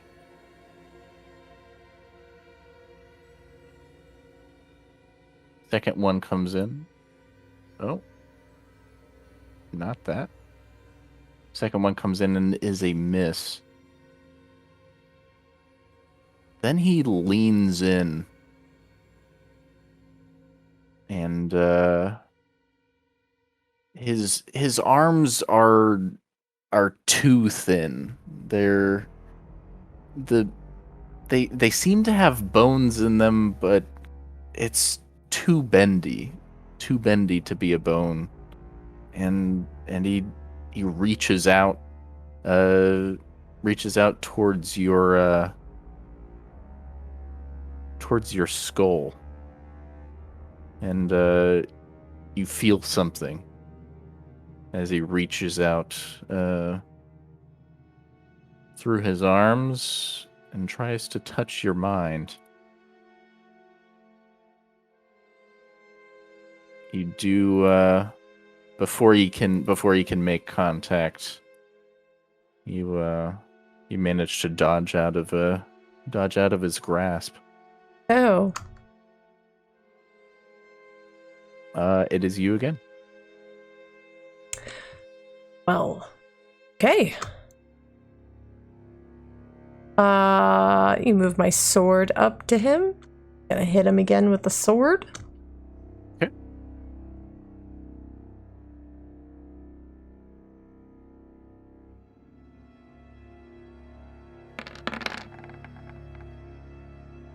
And as this is happening, I am yelling, "Get your hands off me, you slimy bastard!"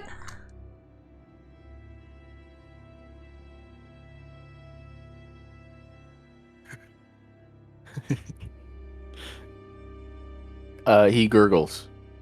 What a guy. And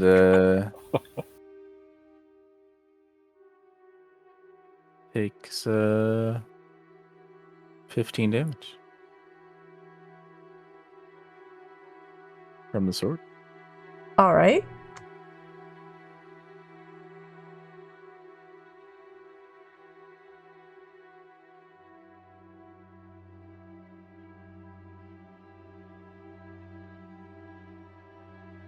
Hmm.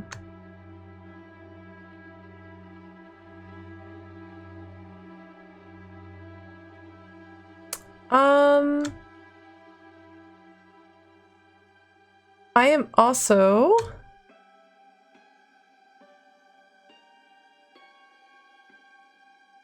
I'm gonna hit him. My warhammer.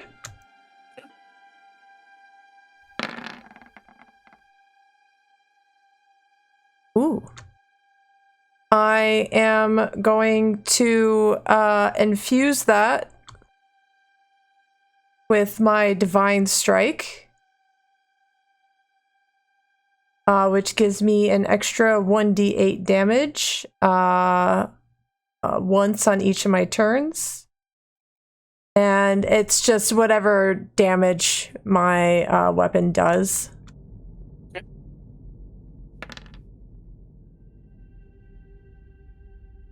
How's he looking? It's going to be 18. This brings him down pretty far. He's seen better days. His robe is very broken now. Definitely cracked a few ribs with that last hit. I'm gonna go ahead and use a war priest point, and I'm gonna whack him with my warhammer again. All right. Bonk yet again. More, bring on the bonkage. Oh, another bonk like that, and he would be down. He is definitely not looking too hot. All right. You don't crit on a 19, right? No. It's still only just okay. All right. The held guy. Oh, did you roll for concentration? Did you hit me? Yes. With the first knife was 7 piercing damage.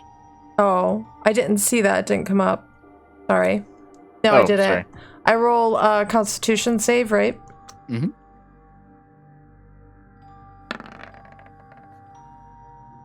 I think we're good. Okay. Thank God.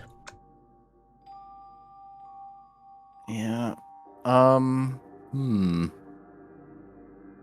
Yeah, this guy has gotta roll his wisdom save at the end of his turn again. Will he be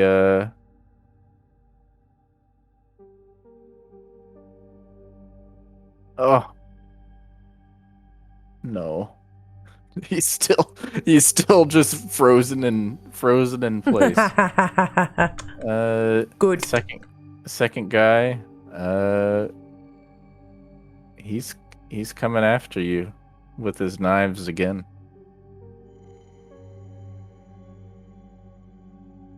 Uh, 23 to hit. For another 7 piercing damage. All right. So another I'm down to 69 hit points. you. nice. Nice. Very nice. Could you roll concentration for that? Yep. It's just Oh, and there was All my right. crit. all right. Second dagger. That one, that tentacle is weaker. Then his weird thin arms are gonna try and grab your skull once again. Joke's on him, I'm dumb. He's gonna find that out here pretty soon. That is a 24 to hit. Holy shit. You will take 18 psychic damage. Ugh. You also have as he makes contact, piercing agony fills your brain. You will have disadvantage on wisdom saving throws until the end of next turn. All right. I scream in like absolute agony at this. And after I kind of regain myself, I say, "Oh, you done it now." And I'm going to whack him with my warhammer. Let's see it. Fucking Christ. Maybe still reeling in pain. That is a miss. Well, let's see if my sword can do it.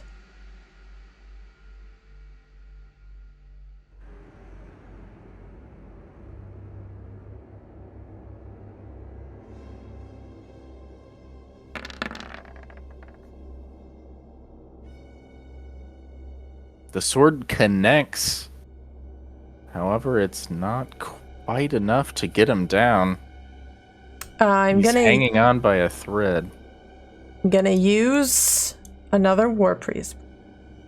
All right. And on this roll, I am also going to use my divine strike, so I get that extra d8 if I hit. Okay. Here we go. That is a hit and a kill. Yeah. A sickening scream. He crumples. Tentacles flying everywhere.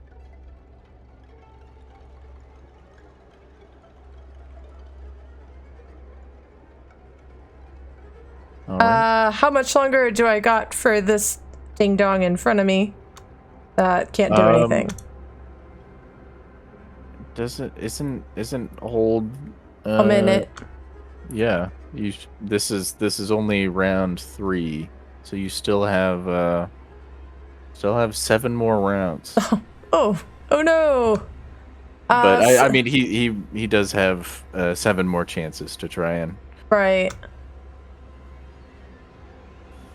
I think after hearing Broomhilda scream, Gunther is on his way. If Yep. he would have heard that. You are I noted your one last round, so you are about It's 180. You can move 180 feet or something like that in a round. Or no, just 90. Just 90. 90. I was gonna say, Jesus fucking Christ. The goddamn Flash. I didn't know we were partied with the goddamn Flash. Wait, even if you action sure? I think that would only add an additional 30. Yeah. Hey, you think you could run so fast that you turn back time? And this never happened. Flash Run Man. So fast I have my father back. Yeah. Well, I'm gonna say next round, all three of our other party members will be arriving on the scene. So would you like to do any more movement? Me? Yes, you. Did you roll? I mean, yeah, I definitely No, want to for this up. turn. Yeah. Yeah, I'm gonna move up to this guy, but I'm not touching him yet. I'm not touching him. He loves to be touched. I bet he does. Just 4 dicks in a trench coat. Of course, he likes to be touched. All right. At the end of his turn. Oh, natural 20. Actually, oh my god, I got 2 natural 20s. You I always bastard. roll with advantage, disadvantage. I just rolled 2 natural 20s. Wow. Okay, so he Incredible. is no longer held. All right then. Just in time to get fucking bonked. Right? So you can move my sword up. So we'll bonk with that first. Right. And I'll grab everyone else. Everyone else can also roll for initiative. That hit, Hobby? That does not hit. I'm very Oof. sorry. Oof. Fine. Everything's fine. Don't freak out. Maybe you're maybe it's a little bit slimy and slippery. Okay, Crackle. All right. And They're really coming in. I'm going to cast Spirit Guardians. He doesn't seem to like the Radiant. Doesn't seem to be a fan.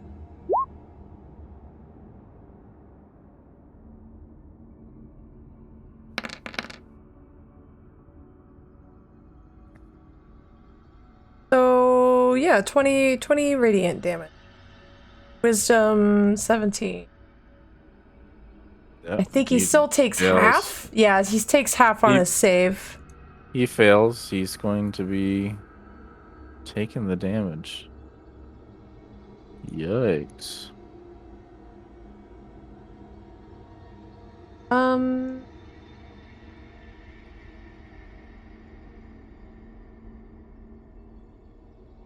I can't wait to join this fight and be completely irrelevant.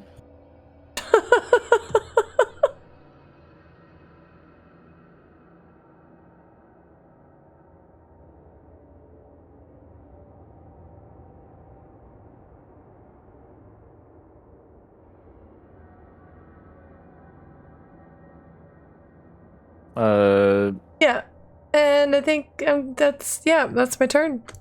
All right.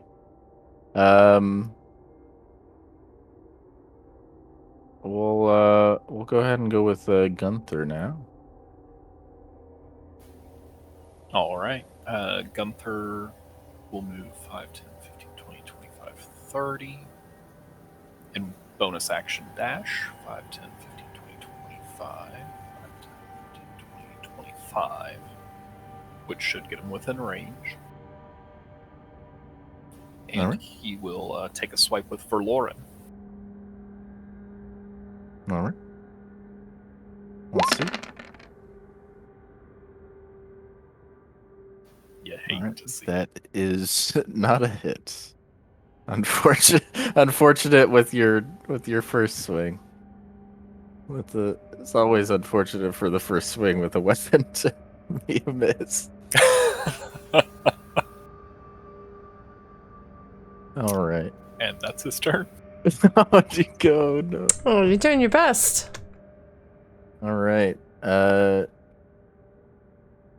Krafla, you are up. All right. You so this is Master Repham's workshop. As you come along, you see a a Gunther moving very fast. Hopping over a tentacled crumpled figure.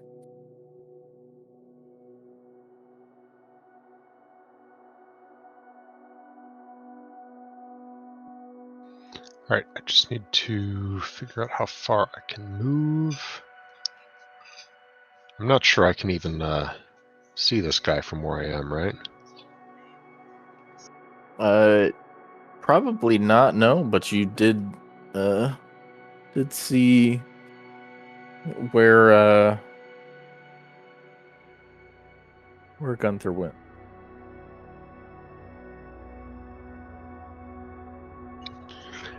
And let's see.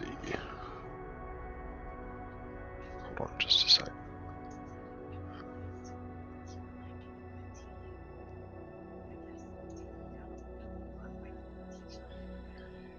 Yeah, I think I will just I'll dash to get out basically as close as I can to the action.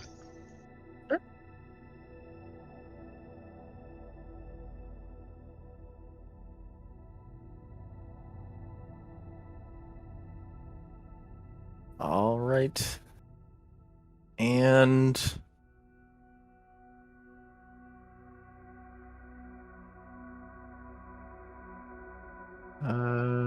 Corin.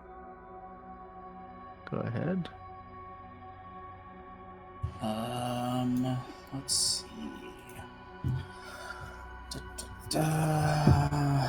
Yeah, I mean, unfortunately, I'm kind of in the same situation as Craftwell. So, actually, how far can I go? 30 feet.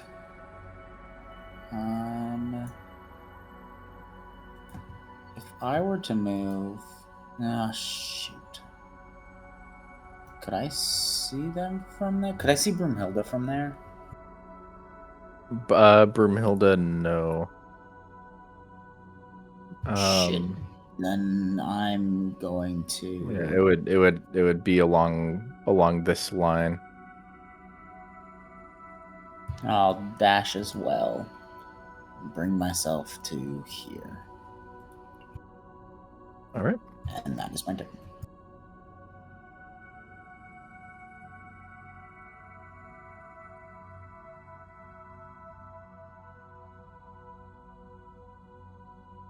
Elaborate.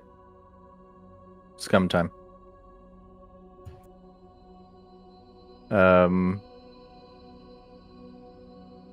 Primary target is still Broomhilda, apparently.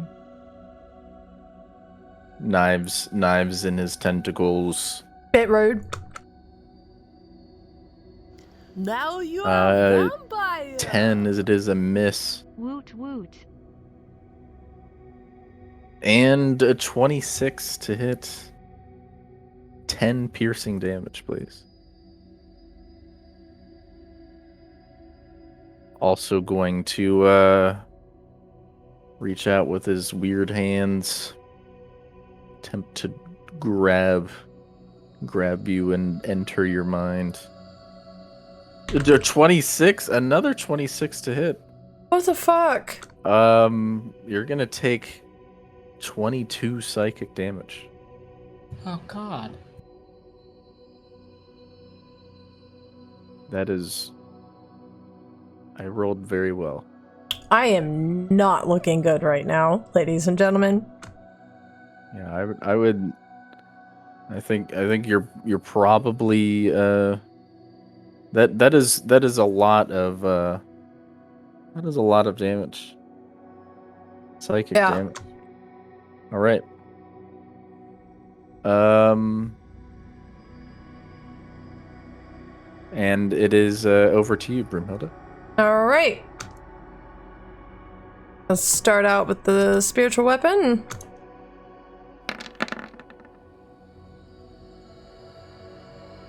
$14. Takes it.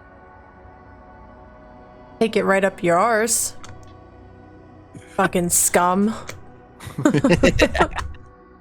And then... You know... Healing's for the weak, right? So she's just gonna hit it with her warhammer.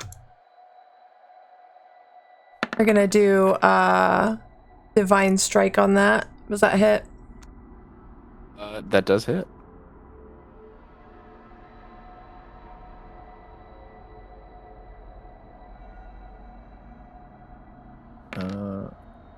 So there's the extra D8 for that. Ooh, all right. And then I'm gonna use my war priest. I'm gonna fucking whack him again. Bonk him again. Bonk, bonk, bonk. Bonk. Another 14. Yep. Holy shit.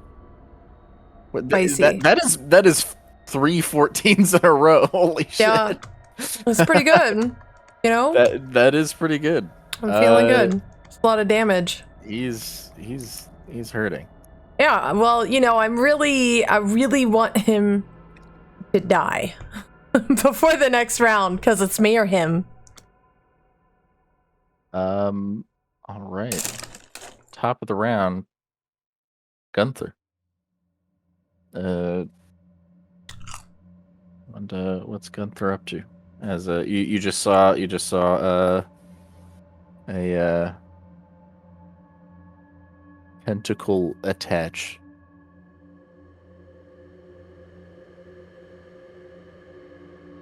The mind probe. Yeah, I think Gunther will unsheath Gefunden as well as Verloren and go Okay. for 2 strikes with 2 weapon fighting. Okay.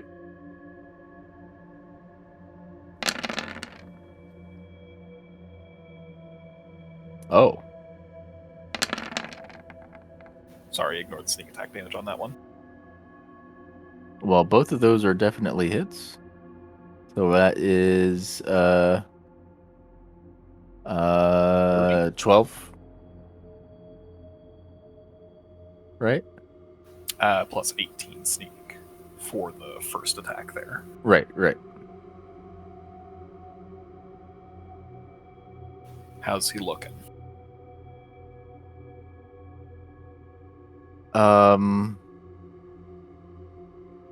Oh boy. He has well, he has 1 hit point left. Surge. So he's on his very last leg. All action surge, Robostar's magic missile. That should finish him. Yes. All right. Oh my God. Magic missile impacts. And yet He somehow falls it doesn't backwards actually with kill a him. big plop.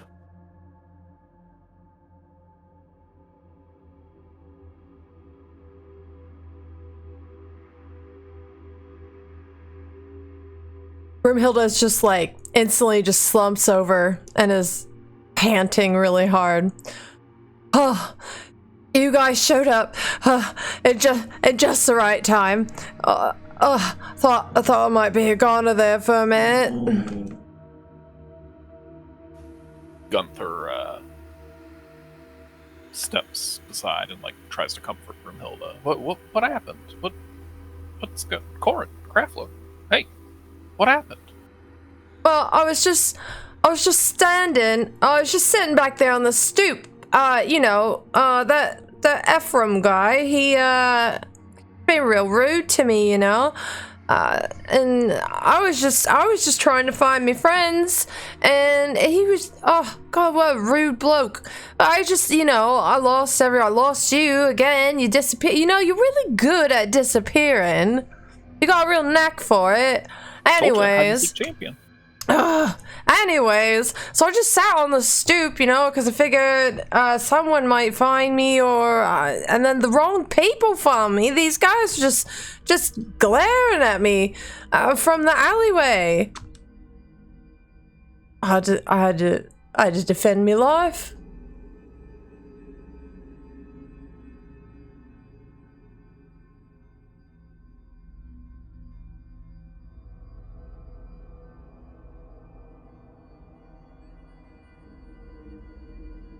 Well, I'm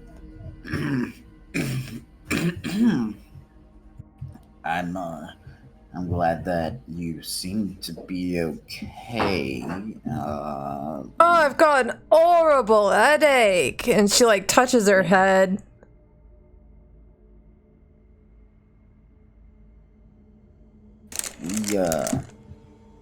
Craftwood does have something that might brighten the situation a bit. She looks at him suspiciously. Krafla looks up from the scum that he's been poking. Oh, right. Here, and he sort of gingerly steps around the corner and sort of over the scum, trying to not step in it or anything like that. Looking a little bit uncomfortable with all the tentacles going every which way, as if one of them might come back to life and grab him.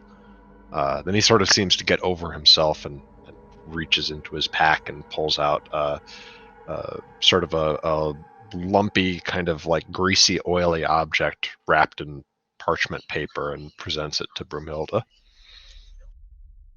She kind of she's watching him fumble around and pulling stuff out of his pockets, and her eyes are squinting at him in suspicion, and she gives him a once over kind of glance and says, the last time I took something from you about nearly killed me. Yeah, and then you beat me up over it. I'm not doing that again. Well, I'm glad you learned your lesson. She takes the package out of his hand and very cautiously opens it.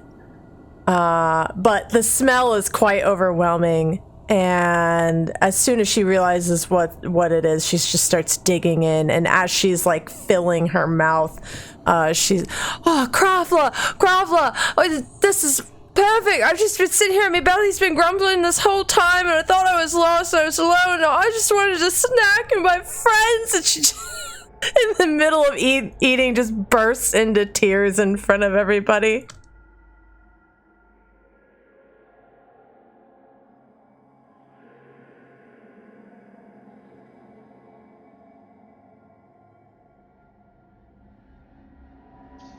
Krafla looks at Gunther for a minute. So Gunther, tell me about your evening.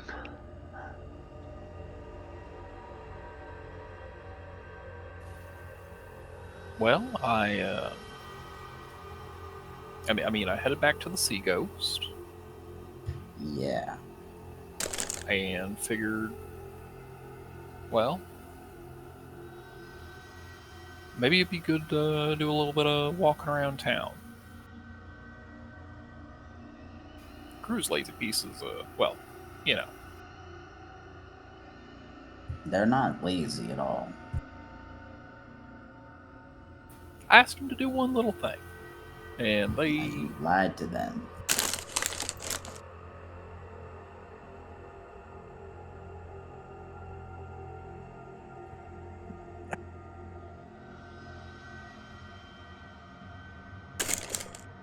Well, anyway, I was, figured I'd go out, see if I could keep an eye out for anything that might be shambling around. Don't get me wrong, I was planning to bring the ale, but, well, looks like we got interrupted, didn't we?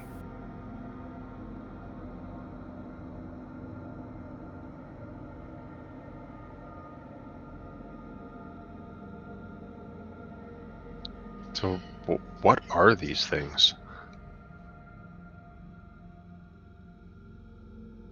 Damn good question. Broomhilda finishes her food rather quickly and wipes her eyes with the back of her greasy little hands and says, well, I wasn't crying. Then she looks down to the thing that she was fighting and says, well, who knows? They're quite horrible when they touch you on the head like. Oh, it was excruciating. Worst pain I ever felt in my life.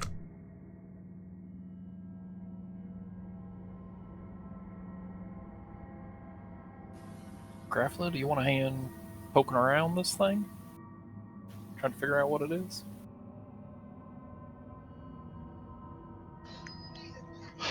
I mean, want is a strong word, but I feel like if nothing else, we can see what it had in the pockets of these robes other than knives.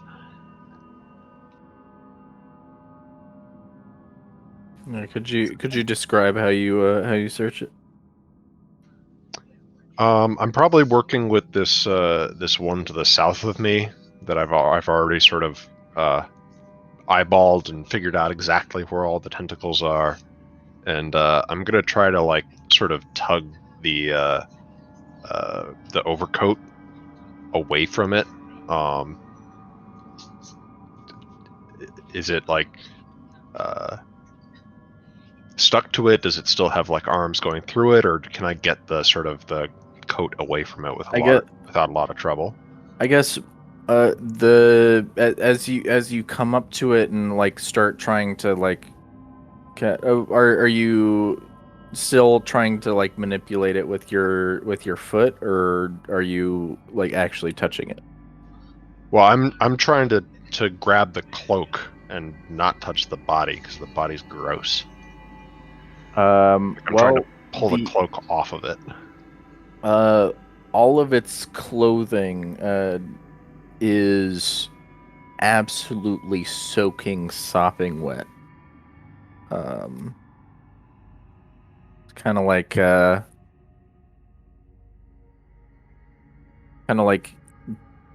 they. It seems like maybe they were in some kind of water with these clothes on. And so not only is the coat, it's like a wool, like a black wool coat, which would be heavy anyways, but it also is completely filled with water. It is a very heavy thing, and it is quite stuck to the scum's body. Oh, this is just gross. I'm happy to get my hands dirty if you want to. Oh, if you insist, but be careful. Broomhilda said that it just hurt like the devil when this thing touched her. So I don't know if it's poisonous or what. I mean, if I start like convulsing or screaming, I guess pull me back. But You have some gloves or something? yeah, I got these. And he holds up his hands, fingerless gloves. Perfect. That's real good. Go ahead. He goes on in there. Can you describe what part of the body you're touching?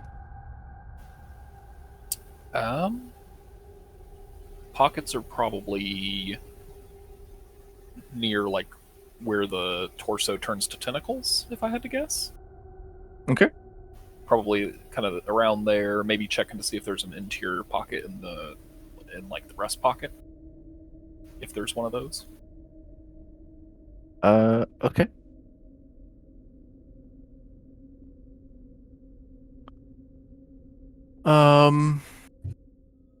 Did my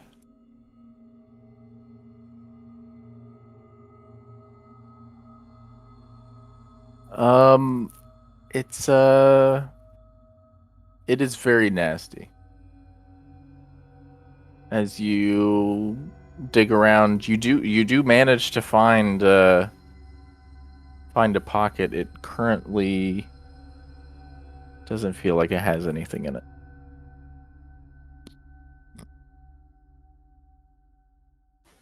It's kind of hard to search for pockets in this thing because if I put my hand in the wrong place, it just kind of feels like other pockets. It's pretty nasty. To your point, Craftla.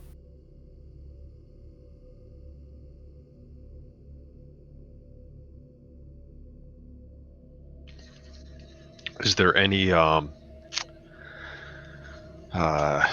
stitching or insignia or any kind of marking on the clothes, or is it just a black, featureless wool thing? Black, featureless. Would this cloak remind me of what I saw earlier today? It would. Oh.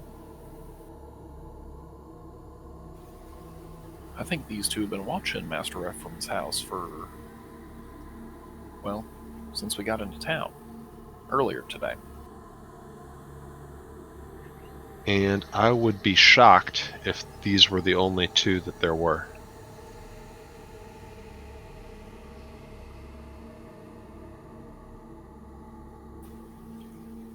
Cora and Craftla, do you want to check on Master Ephraim?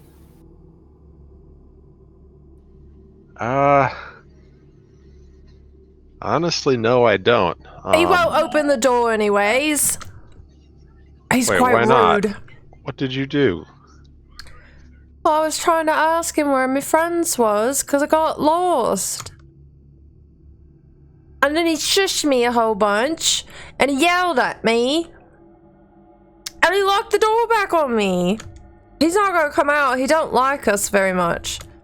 He says we have to stay away.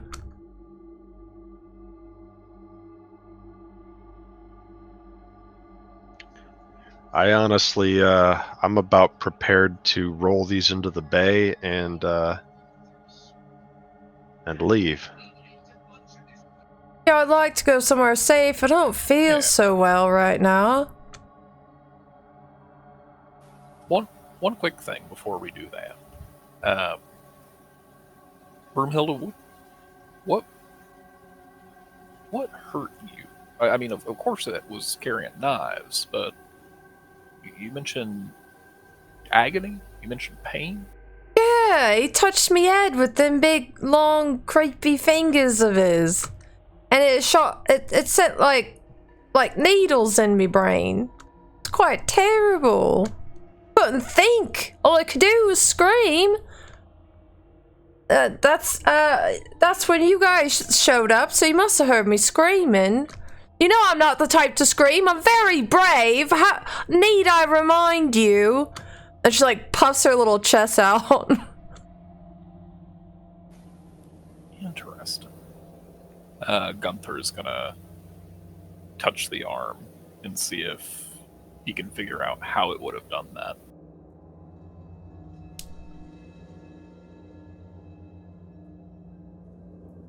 Okay.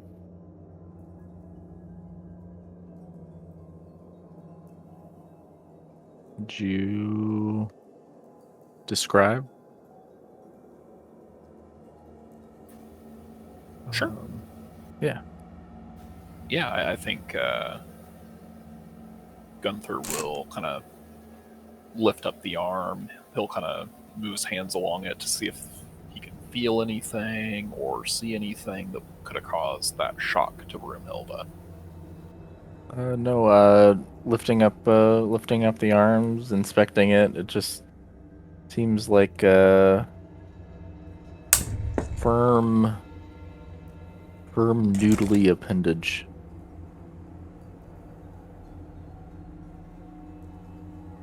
Very slimy.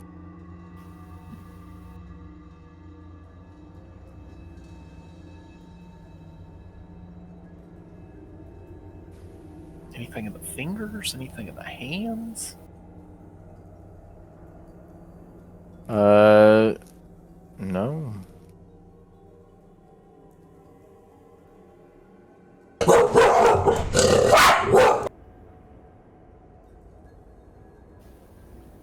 This is really odd, y'all.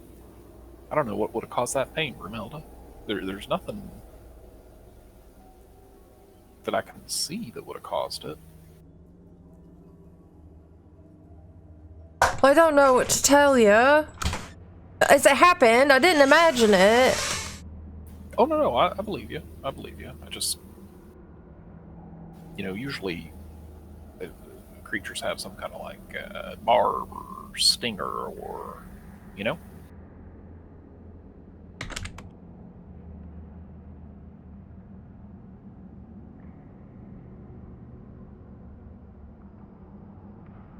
I'm good to roll these things into the bank. Sorry for the delay. Well, it felt like it was inside me head, you know? Can't quite describe it. Roomy? Oh, what's that supposed to mean?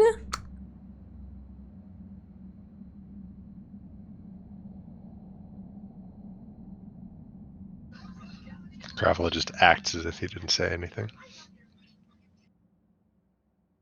He glares at him.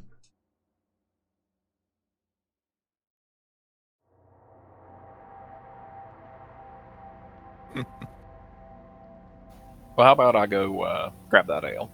We'll meet back at the White's Bucket.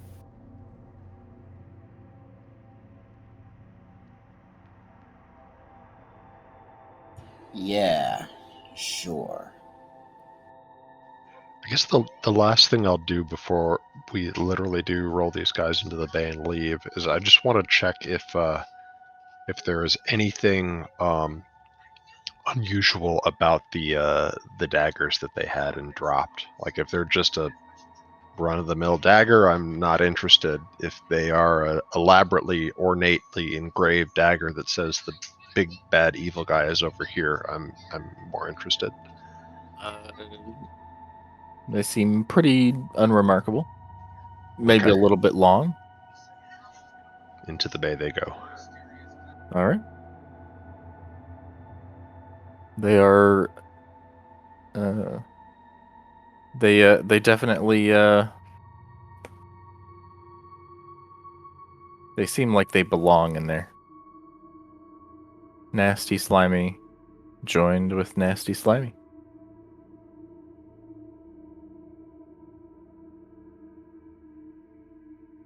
All right. So I Back got you a little to room at the White's Bucket if you want to come this way. They got any more than tiny little birds there? We can ask. There's always a chance. What was that anyways? Like a baby chicken? What did he call it? A pheasant? I think it's a pheasant. It's kind of like a baby chicken, but different. Oh, it's fucking delicious. Whatever it was. Yeah, I'm ready. I could go for a bit of a rest and a drink. God, need a drink. Well, Gunther should be bringing ale to the tab inn. They didn't have any ale there. I don't think we asked. She's gonna look over at Gunther and say, you're not planning on disappearing again, are ya? I don't think it's very smart for you to be going out by yourself on these streets. Those things is pretty tough, you know. They could have killed me.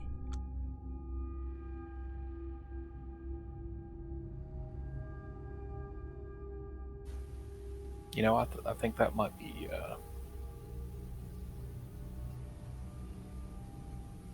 I hear you. I hear you. Maybe we'll get lucky in the tavern or inn or wherever the fuck we're going. We'll have some ale there. I don't think you should be going all the way back to the ship by yourself.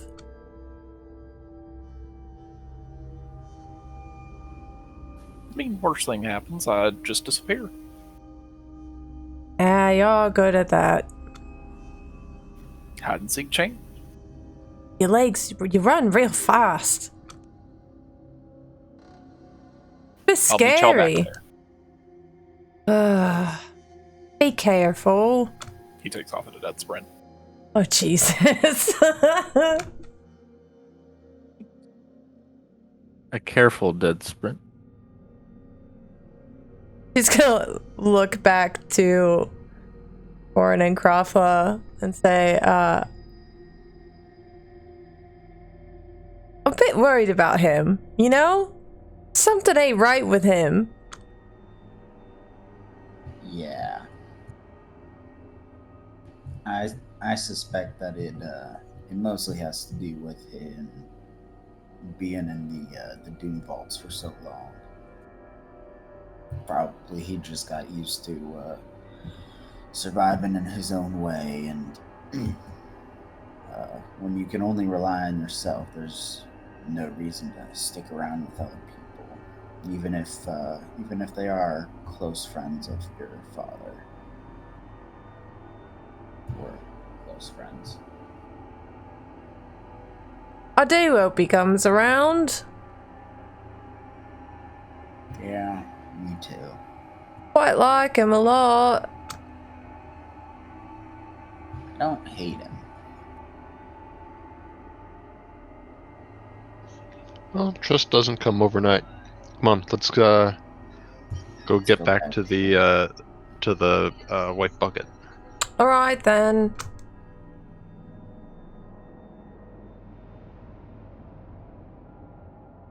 All right.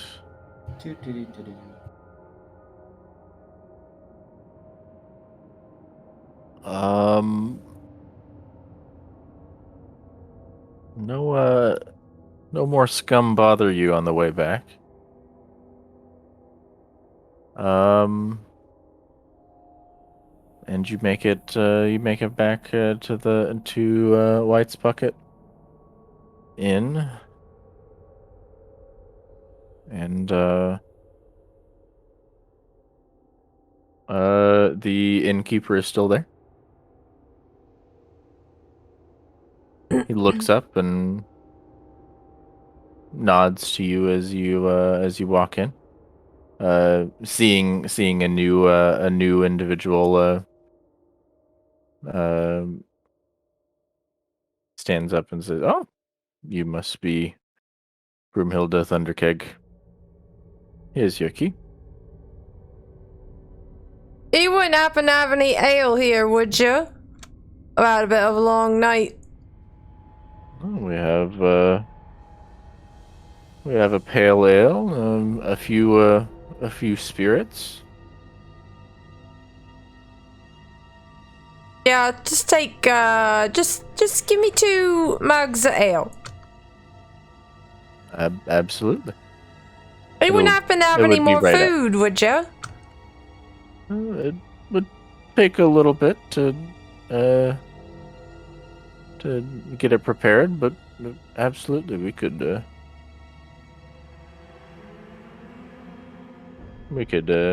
fix you up something. Yeah. She looks back to Corn and Krafa. Did you save anything for Gunther to eat? No. Yeah, No, okay. we figured that you'd be the one that needed the food. Wow, it's like y'all know me. Quite know me well, don't you? Yeah, sir, can I get enough food to feed maybe 4 grown adults? Yeah, that should do it. 4 servings. All right. Yeah, whatever you got. Let them know. You know, my boyfriend, he's a bit of a garbage, I suppose. He doesn't quite care much what he puts in his mouth. All right. He scrawls something down and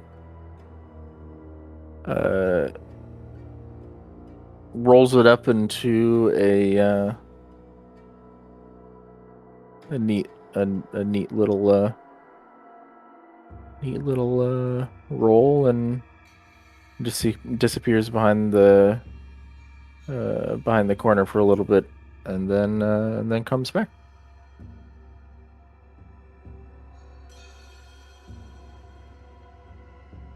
Um, I would say maybe half an hour, maybe a little bit less. The ale should be coming out very soon, though. Perfect. And yeah, before too long, the ale does come out. 2 mugs. She drinks one of them seemingly in a single gulp. All right. And passes it back to him, and then proceeds to just drink the other one like a normal person might enjoy an ale. What, that second one wasn't for me? The first one was for me nerves. Second one's for me health. Get your own. The innkeeper looks at you expectantly. Craftla chuckles, sits down, and nods. All right. He nods as well. And he comes out with another one for Broomhilda and 2 more. One for Cora and one for Craftla. You're a good man. I didn't even ask for that. You just knew. It's like you read me mind. I like this place. Come back anytime. Oh, I will. As long as I'm stuck in this bloody hellhole.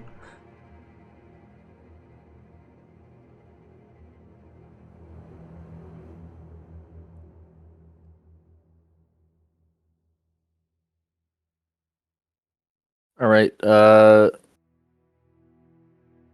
Gunther, I believe it is time for you to inform us if you actually went to go get the ale. Yeah, I think Gunther like dashed a couple of blocks and then stopped and just kind of walked. He meanders a little bit, but always toward the sea ghost. Sure. Just kind of reflecting on why he does what he does, and just thinking again, like, the last couple of days of decisions, not smart, not great, not. I mean, he's good at reading people. He can see how his friends feel about what he's been doing. Yeah, he'll get to the sea ghost and he'll kind of side eye the crew, grab a keg of ale and start to take it back. Okay. Is it a keg? Is it a cask? What's the proper term? Keg. Keg. Okay. Yeah, he'll take a keg of ale back to White's bucket. All right.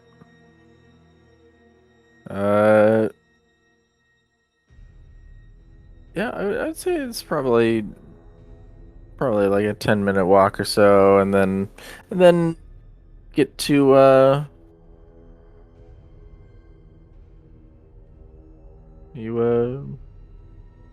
the keg is over your shoulder as you walk in.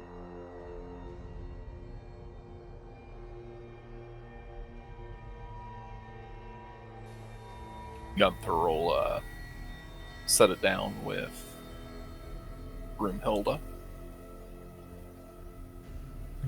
Is everyone downstairs, or is it just Broomhilda at this point? Krafla is downstairs with Broomhilda. Okay. Oh, hey y'all. Oh, I think- you made it back! As promised. 1 keg of ale. I ordered you dinner. Oh, thank you. I think I may actually turn in for the night. You should stay and eat. It'd be rude to refuse a meal given by a friend. Plus, we haven't had much time to talk since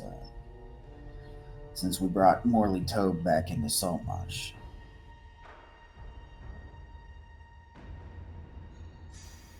I think Gunther will sit down and take the plate and kind of pick at the food. Just kind of... He's not eating any of it. He's just kind of picking at it. Are you feeling alright? I've never seen you turn down any food before.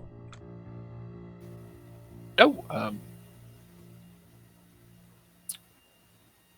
you're right. We haven't talked about Morley Toad much, have we?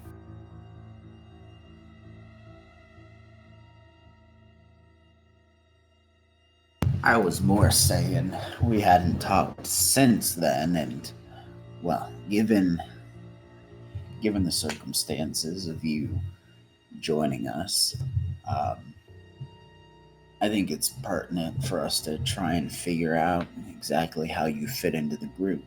It seems like you're not used to being around other people, other folk. At least not reliable ones.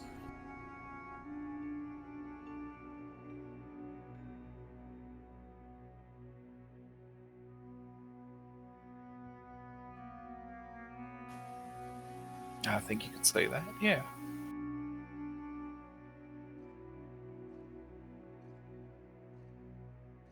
I'm still just trying to figure out if you can be trusted, or if being in the Doom Vault for however long you were there put you in the mindset of always just trying to do everything yourself and never talking. See, communication is a big part of being in a group, and you can't, especially if you're going to be with Brunhilde here, you can't just disappear without letting someone know what's going on.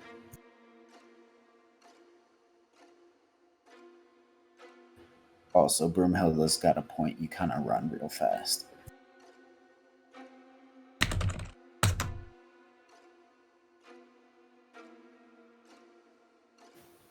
I think Gunther looks to Broomhilda and Krafla after hearing Corin's feedback expectantly.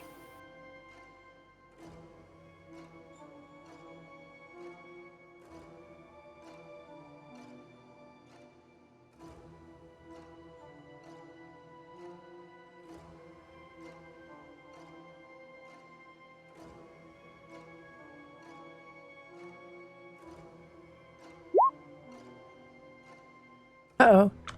Oh no.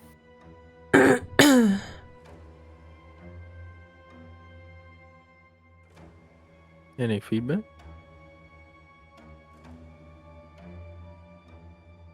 Oh, Looks like he's troubleshooting. okay. So yeah, I think Gunther will look to Broomhilda. Hello, hello. Howdy, Nope, howdy. I can hear you. Hey. Sorry about that. Oh, good. After Corn shares that feedback, Gunther will look to Krafla and Broomhilda to see, expectantly, I would say. Oh, hi, everybody. Krafla kind of shrugs and sort of speaks to maybe Corin more than Gunther. No,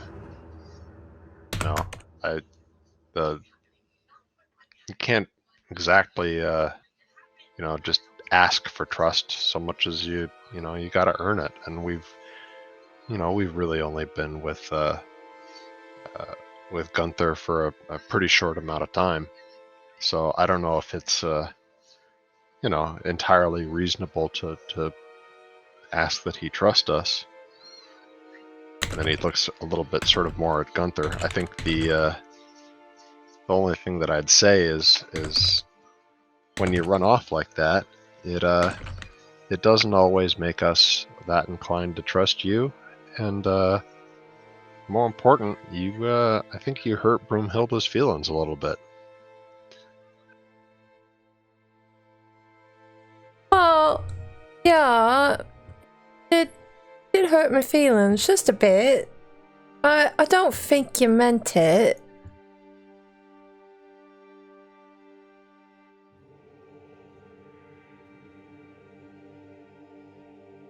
We just, we just cares about you. You're part of the family now, Gunther.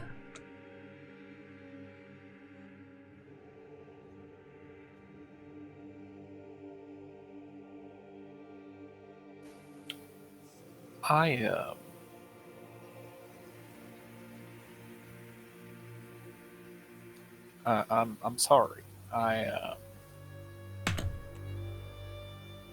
don't mean to make y'all uncomfortable, and I don't mean to hurt your feelings, Broomhilda. You don't make us uncomfortable. I just worry. We just worry about you. You know, when you go disappearing, you don't tell anybody where you are. It gives us a bit of cause to worry.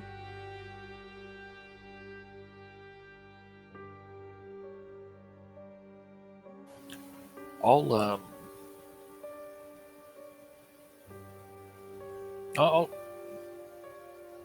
do a better job of that.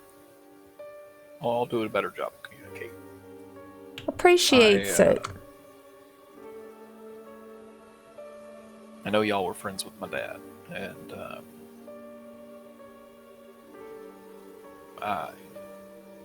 yeah. New day tomorrow? New day tomorrow. But you best eat your food.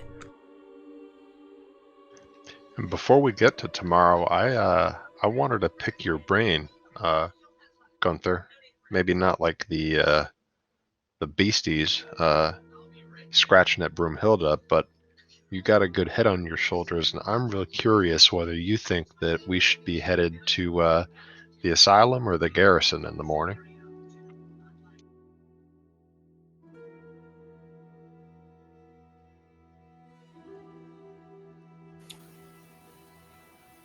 Hobby, remind me, the asylum.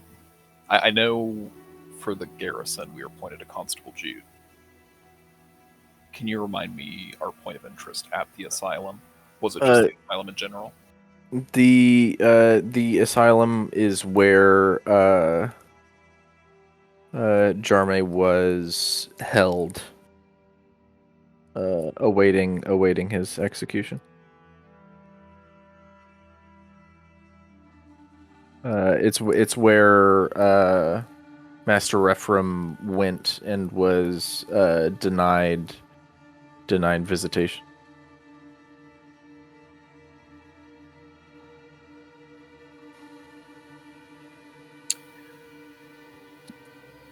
Jarme was held at the asylum, but the order to execute him was carried out by Constable Jude.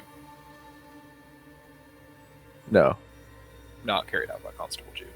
No, Constable Jute was who found Jarme standing over the body. My apologies. Okay, so Constable Jude found Jarme standing over the body. The asylum was where he was held. Mm-hmm.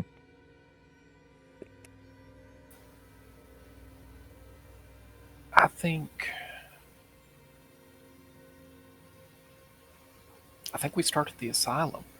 Maybe there's some clue there that. I mean, he was held there. They don't want to release. They don't want to let Master Ephraim in. Maybe there's something there for us. Constable Jude will always be there, right?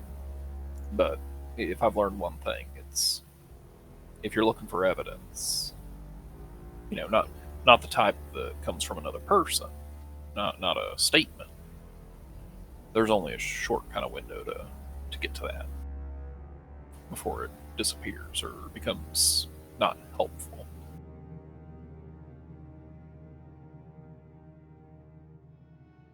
An asylum, you say? That quite gives me the willies. What do y'all think? It's sound reasoning to me. Though Go ahead. Me as well. I just there's, and I know that we're trying to further the cause of justice and all that because of our benefactor who's so enamored of justice. I can't help but find a part of myself asking if it's all just coincidence that some other madman from Seaton seemed to have maybe been responsible for the not just the theft of all of those items from Saltmarsh's elite, but the over the top threatening messages as well. I know that's maybe not like our primary focus at the moment, but I can't get that out of the back of my head. It feels like there's a conspiracy going on to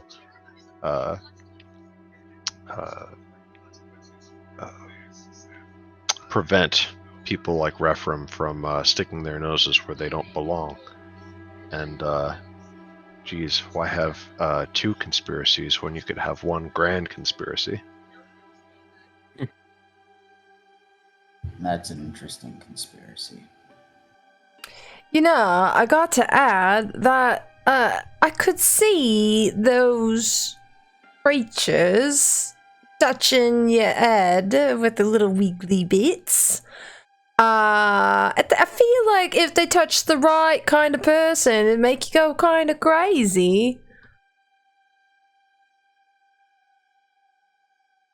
You think that's what happened to Jarme? Oh, I don't know. He's just weird. Not nice either. Regardless, it wasn't a great feeling, and I could see someone going a bit crazy from it. Yeah, I could see it. Maybe, and she like puffs her chest out again, per usual, trying to act very strong and tough. Maybe a weaker-minded person. Someone perhaps not blessed by the battle sister? Exactly.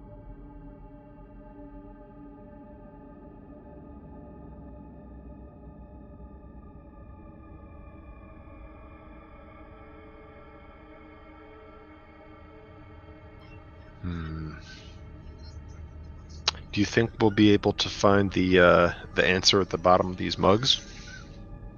Oh, that's where I found all my best answers.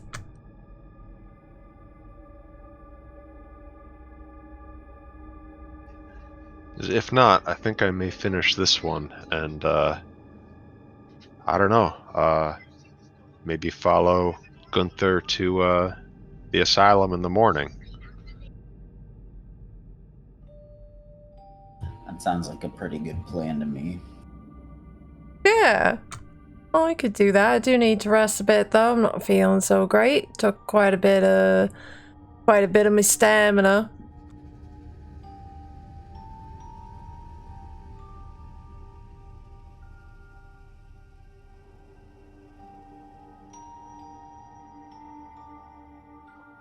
All right, then. Anything else you fellas want to do this evening other than finish our food and our drink?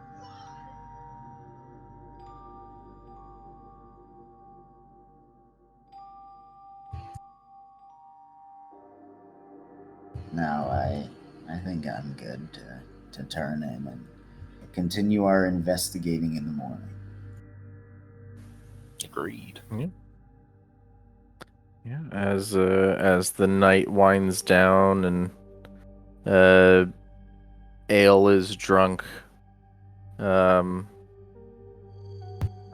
everyone finds their way back to their rooms and awaits the next day, where you'll likely figure out what waits for you in the asylum.